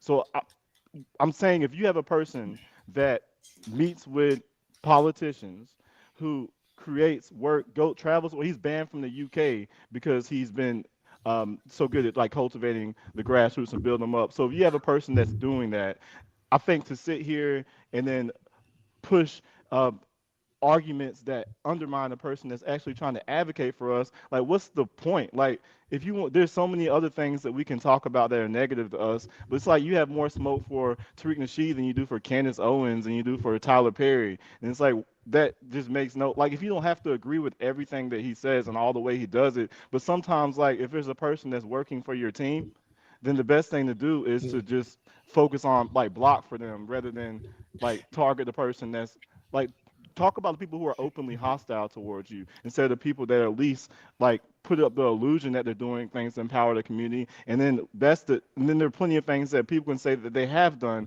to build up the community, especially because y'all talk about sports. He don't talk about sports. He don't talk about entertainment. He talks about politics, and I think that's way more serious. So to be on like a situation where you talk about sports and kind of clown and stuff, and then get on a person that's actually being more like serious and pick them apart, it's like, do you think that you're being more impactful than Tariq Nasheed? And if not, then why would you throw like rocks at the throne? And if you like, instead of like trying to like see how you can help, do what he does a different way. But it's just like you want to talk about his mother-in-law. I don't know, bro. It's just like hella off code and very tepid and very all right, cool. I think like you got a long enough spiel. I think that was fun. I think that to use your argument, I don't agree to him being a lot of the things that you said, and that's where I would make jokes about. I think that there's parts of what he say that's cool. There's parts of it that I think is a grift, and that's okay. And given the same reason why you would make jokes about Umar, the same reason why I make I don't jokes really about do that Tariq. like that, bro. And But I and don't do that. You talk about Tariq way more than I talk about Umar. So that's another. I don't straw really man. bring up Tariq unless we get into like one of these Man, conversations. you have but him on multiple thumbnails, bro. Yeah, like you like if we're doing like a Pan African versus which FBA, but those don't even revolve around him. You clout chase and clickbait using Tariq Nasheed's face, and then I think he's a serious movement. And for you to like bring his picture up and say negative things about him, like what purpose does that serve? I think that we're having a conversation about the general movement as well. So I mean, maybe you believe that even when we have well, all right. So my bad. I'll answer a couple of these questions straightforward. Like, why are you picking apart our advocates? Like, why? Because all right. So I don't believe that he's completely our advocate. Like that becomes a really easy answer for me to make. So right now, I don't have to agree with you. I don't agree with you. So if I have a disagreement with them and we're going to talk about him, I'm going to use his thumbnail. That is what's going to happen. And I'm gonna do it because of if I'm speaking directly about him, I'm gonna address him and I'm gonna show the person I'm speaking about. That's why I would do that.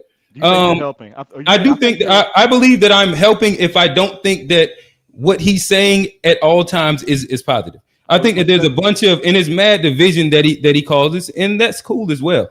I'm gonna talk about it. I don't have to agree with the shit. Same way that you kind of painted like a false narrative and a straw man. Well, no, you tried to steel man the idea that he just talks about politics. That's not what the fuck the nigga talk about. Every time I go on this, like right now, if I go to majority of on Tariq Nasheed Radio, it's going to be AI tether conversations. Oh shit. Come on now, let's walk it back. But Daniel Penny right now. I don't know who the fuck Daniel Penny is. I never talked about Daniel Penny. Exactly, nigga. You don't even know who Daniel Penny is. He just lynched a man. He's on trial in New York right now. And Tariq Nasheed's focusing on that, and you're focused on his that's great. Again, when I go to his thumbnails and I just do a quick swipe, majority of them are tether related thumbnails. That's what it is. I'm not a. So listen, if he talked about Daniel Penny, I think that is amazing. He does it all the time, and he's been doing that. And I think that's great. I don't have to agree with everything on his platform, and I'm going to critique certain things about his platform, the things that I don't agree with. But we got like 3 other people in back end. I'd love for you to stay around. We could probably have a conversation afterward. We still got about 15 minutes left. Hairline. John P, talk to us, brother. Yeah. Yo, it's a lot to unpack here. But can y'all hear me? Let me ask that first of all. We can hear you. You good? You know, I make jokes or whatever, man. But at the end of the day, y'all still my brothers. Now, I sense a little. I won't say oppy behavior. I won't say that, but I would say that it's talking from a place of ignorance, and I don't mean that. I'm gonna say that respectfully, and I mean ignorance in terms of its true definition. In terms of you really just don't know, as opposed to this is what your opinion is, right? So with that said, like the whole idea of ADOS has a better plan than the movement of FBA, like how so? Like I'm gonna ask you that. Do you want me to? From what I have seen and the conversations that I've seen and just the conversations online, ADOS has put together legislation that has been presented inside different houses that deal with the concept of reparations. Where with FBA, I have not seen that step made yet. Correct me if I'm wrong on that. Okay. Now, no. Is that a fair point? Is that a fair point? No. Hold on. I mean, I would say technically speaking, you is wrong on that. Because anybody who's in the organization of ADOS is technically FBA. It's lineage. It's not a group. All right. So are we talking about the accomplishments of like all black people that are of FBA lineage? Are we talking about the people in the movement that Tariq is talking about? So like my differentiation is talking about the movement from those people. And there it has been like a differentiation between ADOS and FBA. And what those movements entail and the people that are pushing those things.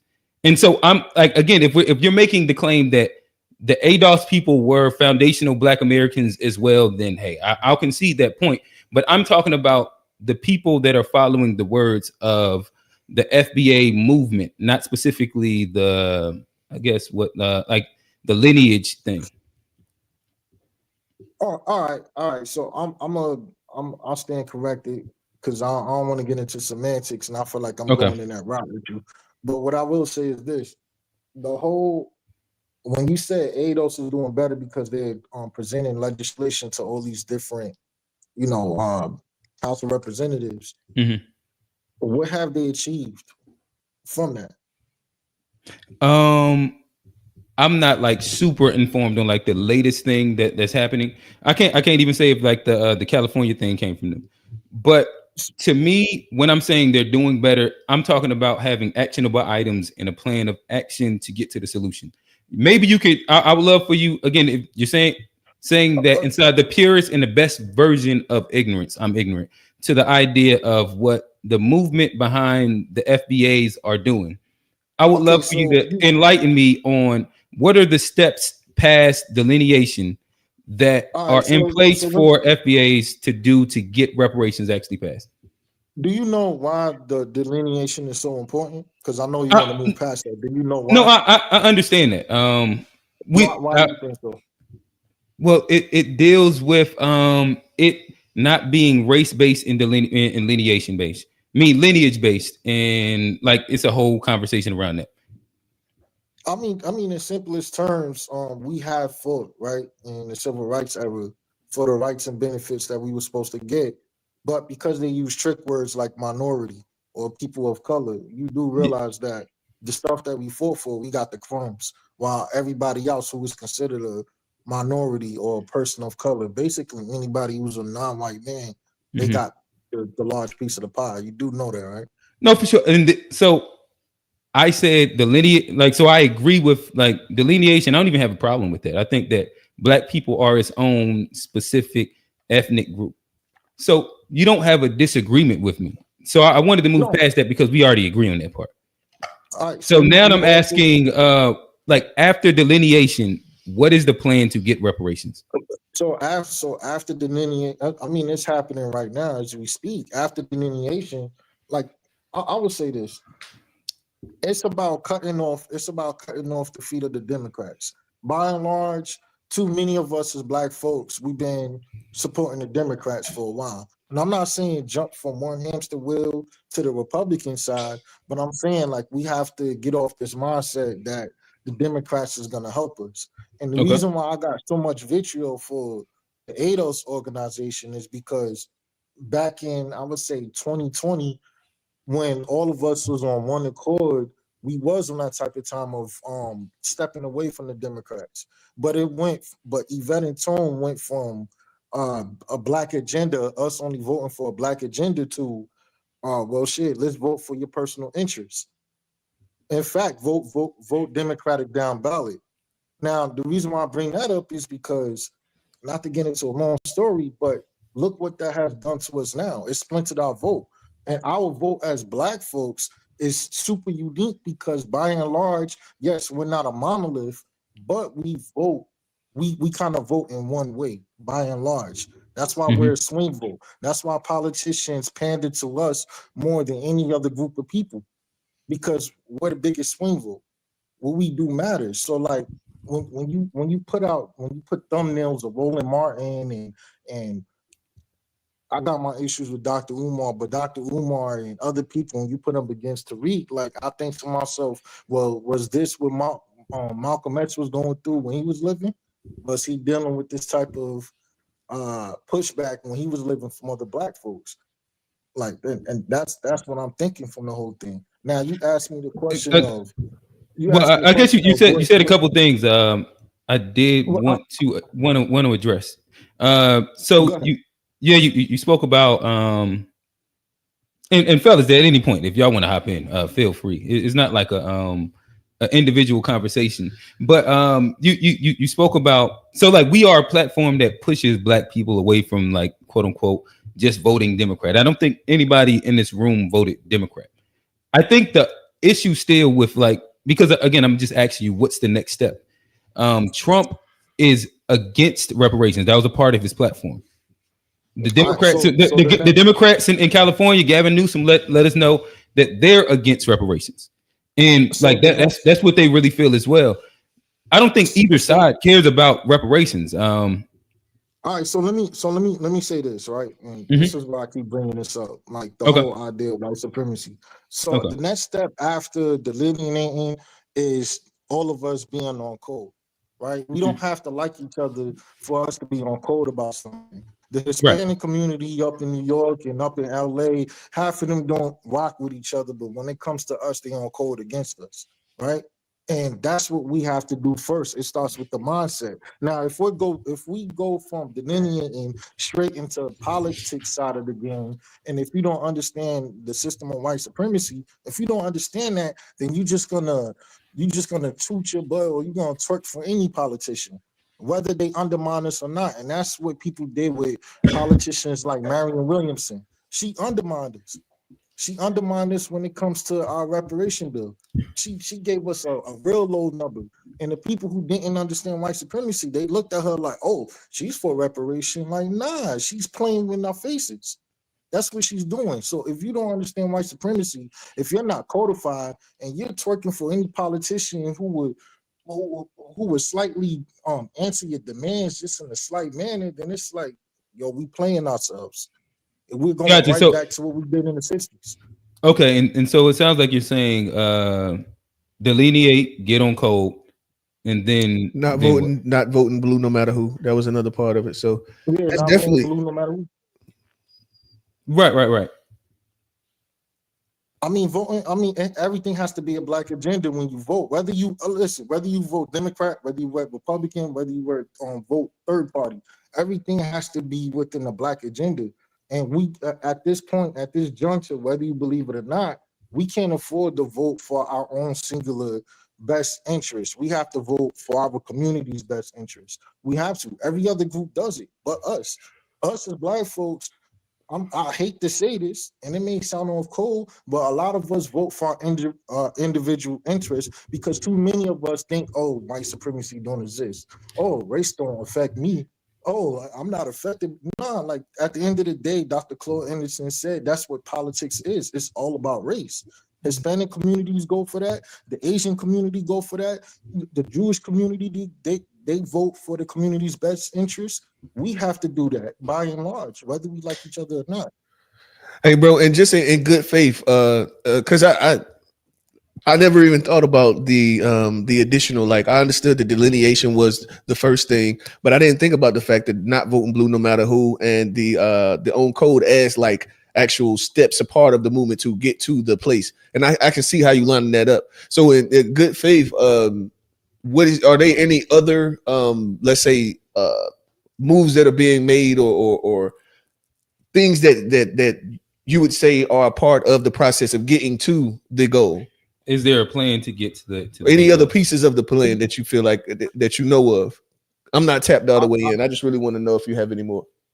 No, like that's a good question. Honestly, I would say my mind is only focused. I mean, it's a lot of things that's been talked about within the movement, like us cultivating our own lawyers. That's what Tariq would talk about, cultivating our own lawyers. We no longer have Johnny Cochrans in the world anymore. We don't have that. And all the black lawyers who do profess to be black lawyers, they're not fighting for us. Not for real. They're not rocking with us. So like that's the whole thing. We got to build things from the bottom up. It's not like it's not like the New York Knicks where they build a good team, go for free agents and paying a lot of money. We got to get it from the mud. We got to go from the basics. Like we have to cultivate some type of code. We got to build our own lawyers. We got to build a lot of stuff within us and just be self-dependent on us. And whenever we do something, we have to be on one accord for the best interests of us. People ask us, what is the code? I don't know what the code is. The code is doing something that benefits the community. That's it. That's all we do. I'm basically telling you, do the same thing that the Asians do. Do the same thing that the Mexicans do. Basically, that's it. That's how they get their rights across. The reason why the politicians play in our face is because we got too many people who don't think that racism really do exist, while others know what the deal is, and half of us don't, or I would say too many of us don't. So I mean, I don't have a direct answer for your question, man, but I hope that That Yeah, no, I helps out. appreciate it. No, I appreciate it. I appreciate it. Yeah, that makes it even We more got interesting. One more back there. Huh? I think we got one more back. Yeah, shout out Don Juan, not Don Juan, Don P914. Appreciate you, big Yeah, dog. appreciate it. Good conversation. Appreciate the commentary. TBI, we see you back there. I seen you making the hairline jokes. I would love for you to turn your camera on and let them see that light skinned hairline. Much love. This is the homie. Plenty of after hour conversations. That's why when none of these guys, I don't like it's fun to talk in jest, but then we also talk fairly seriously as well. In between that, TBI, talk to us. I know you think I was wrong. Where I was wrong at? Nah, and oh yeah, I ain't made the headline joke, but oh, he got straight.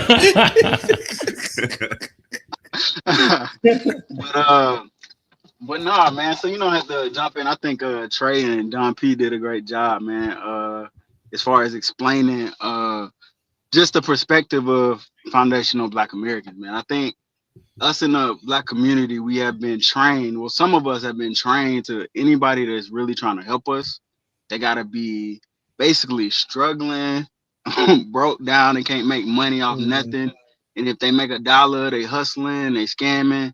So it's like we just been programmed with other groups. As soon as they see somebody that's trying to help the group, they fund. Like you see these GoFundMe's, man. Even when somebody do something crazy, like you'll see a cop kill a Black person, they'll put up a GoFundMe that joint's fully funded, and he did something crazy. It could be a Black person trying to help us put out information, help us get more conscious, let us understand what's going on in politics. And like, oh man, he said he got to GoFundMe to help put out a documentary or something, man. He's scamming. That's a scam. It's like, what? Everybody knows the world, but us. Everybody knows that the world operates around money. So it's like on our money. Okay, I agree with that. If a person chooses to help, we can't always vilify and, oh man, they said this, or it's this little weird thing or blemish, what somebody would call a blemish. And it's like, all right, everything this person has done, even they've done a lot more than anybody around, we're gonna discredit them off of something minuscule. We gotta stop doing that. It's like, hey, this person's for us. He's trying to push the reparations movement, which is something that's old to our lineage, and that's why we have to delineate. So, and just to touch on another part around that has to be done because we have people from other nations trying to get in on our reparations, which is crazy.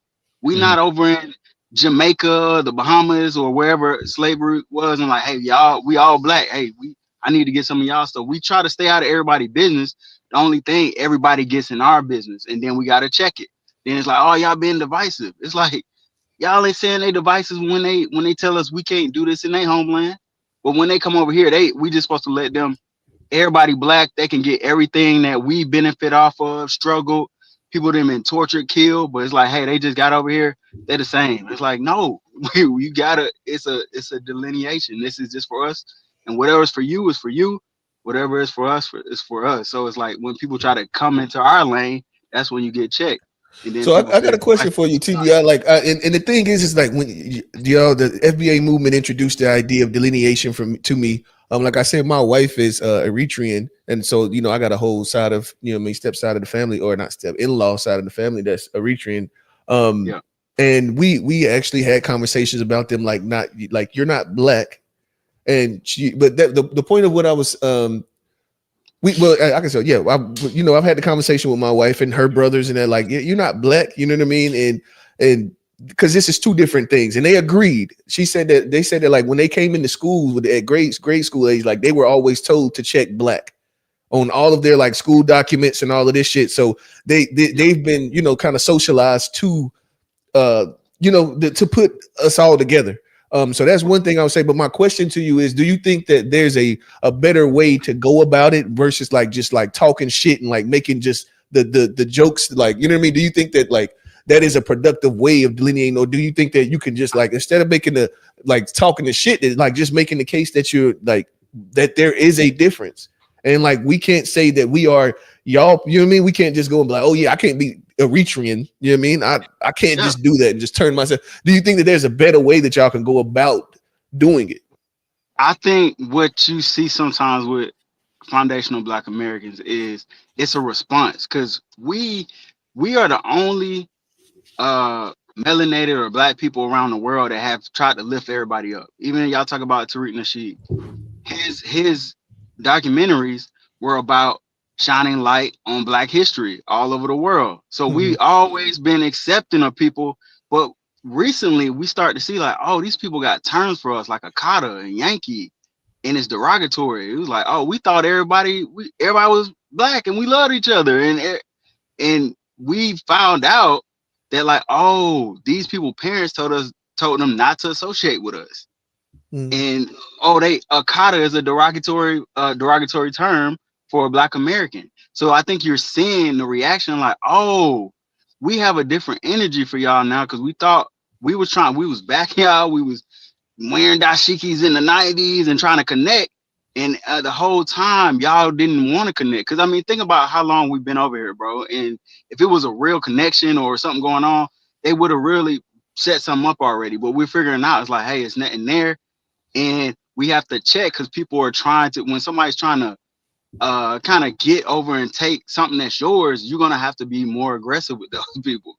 Because if you're trying to claim my lineage and get some of the benefits that my people actually died for and fought for, I'm gonna be more aggressive with than somebody is saying like, oh, I didn't understand that, and now I do understand. Versus like, hey, I'm Black American too, because I check Black. Like, no, you're not Black American. You just check that, but and then we didn't have instances where people say that, hey, I'm not Black. I'm Nigerian. I'm not Black. I'm from the Bahamas. I'm not Black. I'm Jamaican. It's like, all right, cool. So when we trying to get something, don't try to switch over and say you Black now. Don't do that. Yeah, no, that's one thing. My wife never said, like, she doesn't feel that they deserve reparations. Like, but she the does thing not is feel that that way. I haven't really no immigrant that is anybody that has like immigrant background that's came on the stream, I've heard make that case that they deserve reparations. I feel like I heard Kofi didn't make that. Nah, he doesn't believe that they should get. What was the other guy? The other guy, I forgot his name. He's from like Virgin Islands. Yeah, Alex. He said something like that, man. He said he was American I think Alex just has a very, very like nuanced case where I think that he can trace his lineage back to the 1860 whatever census, and his people were slaves here, and then they went to the Virgin Islands at like 1930, and then they came back at like 1950. But like, it's just like that's like a weird case, but the lineage is still FBA. They just went and moved somewhere and then moved back. I don't know, because it's like people that left here from slavery and went to Canada. But isn't reparations? No. But if you went through slavery and then 50 years after slavery, or is that more than 50 years? That's like 70 years after slavery. You move to the Virgin Islands, and then you move back. Your lineage is still literally slavery. But you have people in that lineage also that are born in the Virgin Islands, so they're qualified. So it's like the people. So you're saying they're equal to the people that didn't leave America and went on and built. Well, if we're all right, so let me ask you this question: do you believe that you have to be completely 1860 on both sides to get reparations? I think you have to have. It's usually like you could just prove one, right? Isn't that like typically what it is? Right. Yeah. So if he can prove one, but he left, but he's not. Once you leave, and then it's not. So it's not lineage based, then, right? It is lineage based. You still. If his lineage is 1860 and behind it was a slave. Q, listen. Q. Okay. It has to be the lineage. You have to be classified as Black. You have to be an American. So it's not. It's you have to meet all three of those. So if I go, my parents was here in or I had a relative that was here in 1860, and they moved to Canada, and they've been in Canada for hundreds of years. They're Canadian now. But that's still a different scenario than I described. But you just said he moved to the Virgin Islands. But hold on, hypothetically, even if I went with that, because I guess this is where the lineage based it kind of Yeah, it dilutes the lineage. Yeah, because of it can't be lineage based, and this is what I hear y'all say so much that it's lineage based. Like, because I know for a fact he identifies as black. He is in America, and his lineage is FBA on like one side that can be traced back. So that checks every single bite. But is he American? Yes. Help me understand what you're saying. Huh? So. Yeah, I think that he served in the military and everything. I'm gonna give you a perfect example. Drake, his dad is FBA, but he was born in Canada. He was raised in Canada. He's a Canadian citizen. He would not be obligated to it because he's not American. He's not American. You have to have the lineage, and you have to be classified as American. That means anybody could get it. It seemed like anytime. Right, but so I guess Black Americans supposed to. It's like, oh, who's actually foundational? I'm actually It's like, bro, you from the Virgin Islands, bro. But it's crazy. No, like I get. But hold on, TBI, just to make sure that we understand. So with him, if say he's born in America with an FBA parent, but his parents spent 20 years over there inside the Virgin Islands, but he can trace everything back. I think that's way different than saying somebody that like Drake being born in Canada. Those are like way different scenarios. Like he has lineage and was born in America. I don't see where the issue now comes in it. But does he say he's Caribbean? Like that's where his mother's side of the family is. I'm not questioning his lineage. I just thought about it. He said he was Caribbean. Listen, all right, so he got one side of the family. Okay, so one side is FBA, the other side is Caribbean. Yes. Okay. I think his mother's side is. Why does he identify as Caribbean? He tells you where his people, and he spent some time in. He has an accent. He has a Caribbean accent. Yeah, he spent some time there too. But my main point is, and what we're talking about. So if he's born in America, so we're just giving all these ifs, right? If he's born in America, bro, it's crazy. No, so bro, I'm again. Don't everybody get some money. Now we don't know who is Black American. Now everybody get some money. Now we don't know who Black American. Bro. No, and I think that ends up being the problem is that like maybe like the point that you're making is that Black Americans were way too inclusive. So prior to what I don't fucking know, like 3 years ago, it wasn't like none of this was even an issue. This wasn't a conversation. This wasn't anything. So like, the reality would also be that prior to this, everybody was kind of black. Niggas wasn't really paying that much attention. No, it wasn't a big thing on like even though I don't think that this is mainstream yet. I think it has the legs to grow mainstream. But it was on CNN. They were talking about it, bro. Foundation of Black America, bro. I'm not listen. I think that the black lady said foundation. True. I don't think that if you just go to every average black person, they're going to know foundation. Every average black person ain't gonna know everything, bro. It's just like I get it. The credit I'm trying to give y'all is the fact that the movement is growing enough to where it might be a thing soon. Like if you believe right now, like it's a thing that everybody knows. I think that'd be like a. I'm saying everybody doesn't know about anything. Only the people that a majority is what I'm saying. You think a majority of black people know what FBA is right now? I would say a good amount of people know what it is. Bro. Do you think most black people know? Everybody know anything, bro. No, I'm saying, do you think that most black people know?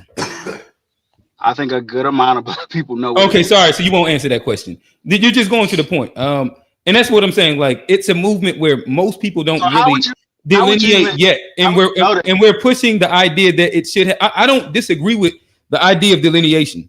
My only point that I'm making right now is that most black people haven't even reached that part yet. Most black people just lump everybody in together, and that in itself is its own issue. I don't even fight the fact that delineation is cool, but I think that it'd be like bad faith to pretend like it's a populist movement already. Well, I'm not acting like that. I'm just saying. That's the question I just asked that you keep not answering. What does this have to do with anything? What is every black American knowing that they should be, or that knowing that they are a foundation? All right, so you made the statement that we just now acting like we don't know what black is. My point and why I'm saying this is that prior to the past 1-2 years, black was a diverse amount of a bunch of shit. So to be truthful, black right now is being redefined. So most people don't know what this version of black is. No, it's not. So y'all Got never. you. You No, it never definitely feels that way though, man. To be honest, like, cause I didn't know anything about it either. And most of I guarantee you, I could go and talk to my brother, my sister, my mom, like anybody in my family. I introduced it to my dad, the idea of it to my dad, when I was getting, finding out about it. Yeah, I would say the majority of us don't know. And it is like redefining black, like, or you know what I mean? It's like literally, honestly, it's kind of fucked up. I mean, I think it's more beneficial to just run with it right now. But like being, I'm not even against it. But being, like saying it, no, I'm saying being black, like the whole thing is like being black. That being our fucking identity is like crazy. But well, I think they say like they have different terminology. Yeah, but that differentiates it. I think that like it's like he was saying, he was actually giving it some credit, saying that it's getting legs. It is getting legs. Niggas don't even want to take the credit, but listen, what I'm saying, it's a difference between black and black American. What I'm saying is we're not debating that. Listen, no, what I'm saying, when I said, oh, we don't know who's black American, we don't know who's black American. Throughout our whole lives, I know it looks like most of us in our 30s and 40s, we knew who was black American. Hey, who you think is inside their 40s? I said 30s, 40s. I'm early. I don't know. Yeah. Don't do us like that, bro. Don't do us like that. I'm in my mid 30s, so it's like, hey, I don't know. I was trying to. I'm glad you got that. I'm glad he put 40 on us. I'm in my mid 30s, so I was just trying to get some leeway. But what I was saying, why you ain't put 20s on us? We old niggas. Come on. All right, I wouldn't want to be 20, bro. Hell no, keep that 20 That's shit. Generation Z. Keep that 20 shit. Moving backwards. What I was saying is we always knew who was a black American because some of these groups would tell us they weren't black. They're like, hey, I'm from Nigeria. I didn't get the majority of that experience growing up, to be honest. So if anything, I know that we was black. What is it? African booty scratcher and them motherfuckers. We booty scratcher. We was giving them hell, if anything. But what he's saying is we knew how to identify black Americans, so we already knew the people that weren't black American. But exactly. I don't think that there wasn't this big delineation between us and Jamaicans. No, it wasn't like a delineation. But you knew though. Still, like we called everybody black, but you could tougher to find Jamaican, but like Africans. Yeah, like I think it's more of a clear distinction. Like that's what I'm saying. Like Jamaicans, especially up north, like so much of that shit is immersed together. Well, like when we were young, they would say I'm Jamaican. They would say I'm Jamaican. Like, but I've known people that were Jamaican and I didn't know it until they said it. I wasn't able to look at you and be like that. Oh, you're Jamaican, but there's. But did you actually know them though? Yeah, like family members and stuff. Like, okay. And like I've met some of my brother-in-law, like people that were related to my brother. Well, they typically look pretty much the same. No, I'm just saying, but they just say it though. Like I've not had that. Like I've not had like a hidden. Oh, all of a sudden, and I know you, and you just come out of the closet one day as fucking. I've not had that happen to me. Well, it seems like either I can identify them or they identify themselves. You know what I mean? Especially when you were growing up. Well, I mean, eventually they identify themselves, but they don't come like you, first day. You're about to say, like, usually they fit within and speak about and are within like black culture 9 times out of 10. I ain't saying it takes like some that. It takes some deep diving and like you have to get further into come it. On, bro. What come on. Did I say something crazy just then? I'm saying, bro, we knew who was from another country, bro. We knew it. It's like, hey, bro, this dude, I'm from Georgia. It's like, all right, I could tell you from Georgia. Hey, I'm from Jamaica. Oh, I could tell you from Jamaica. It wasn't like, oh, bro, you Jamaican? Second generation Jamaicans that grew up inside America. I don't think that there's too much of a difference. Like my brother-in-law is Jamaican. He has no accent, and the only way you can tell is if you know his family, or you go over there and eat with him. He eats like you can tell by his lifestyle that he's Jamaican, but like just off the looks and when he's in a professional environment, you have no clue. And that's just a personal, I'm close to the guy. Yeah, we got name. Okay. All right, fellas. This has been a fun conversation. If y'all want to pick up on more of this. Oh, dang, Unc was on there. He said, am I an afterthought? Oh, is he still on there? No. It's I ain't seen Uncle. Yeah, no, he was up he popped up, but then he went away. We ain't seen you. Maybe it's not showing up on our end. But nonetheless, this has been a fun episode. If y'all want more of these, shout out to Tone dropping the mic. But if you want more of these conversations, 9:30 Wednesday. We ain't got a topic yet, but sound like we do. I don't. We can't keep beating the head. Listen, no matter what, when we bring up these same people, they gonna argue about this exact same topic. No matter what, it don't even matter what the topic is. Oh yeah, we coming in. I forget what we talked about last week, and somehow that derailed right into it again. Black podcast. Yeah, Black podcast, and it was like, hey. But nonetheless, this has been a fun episode. I'm gonna toss it to Johnny because I was about to end this like I was on Unpack. Oh, well, you can if you want to, but no, I appreciate everybody. We still got a few of them in there. Tap it in. Please, if you see it later, put a comment below. Follow us on all social media at the To Be Fair Show. That's Facebook, Instagram, TikTok, and Threads. Hit the like button. Subscribe. And we'll catch y'all next week. I'm your host, Johnny P. Oh, here, real. It's Q. And we out.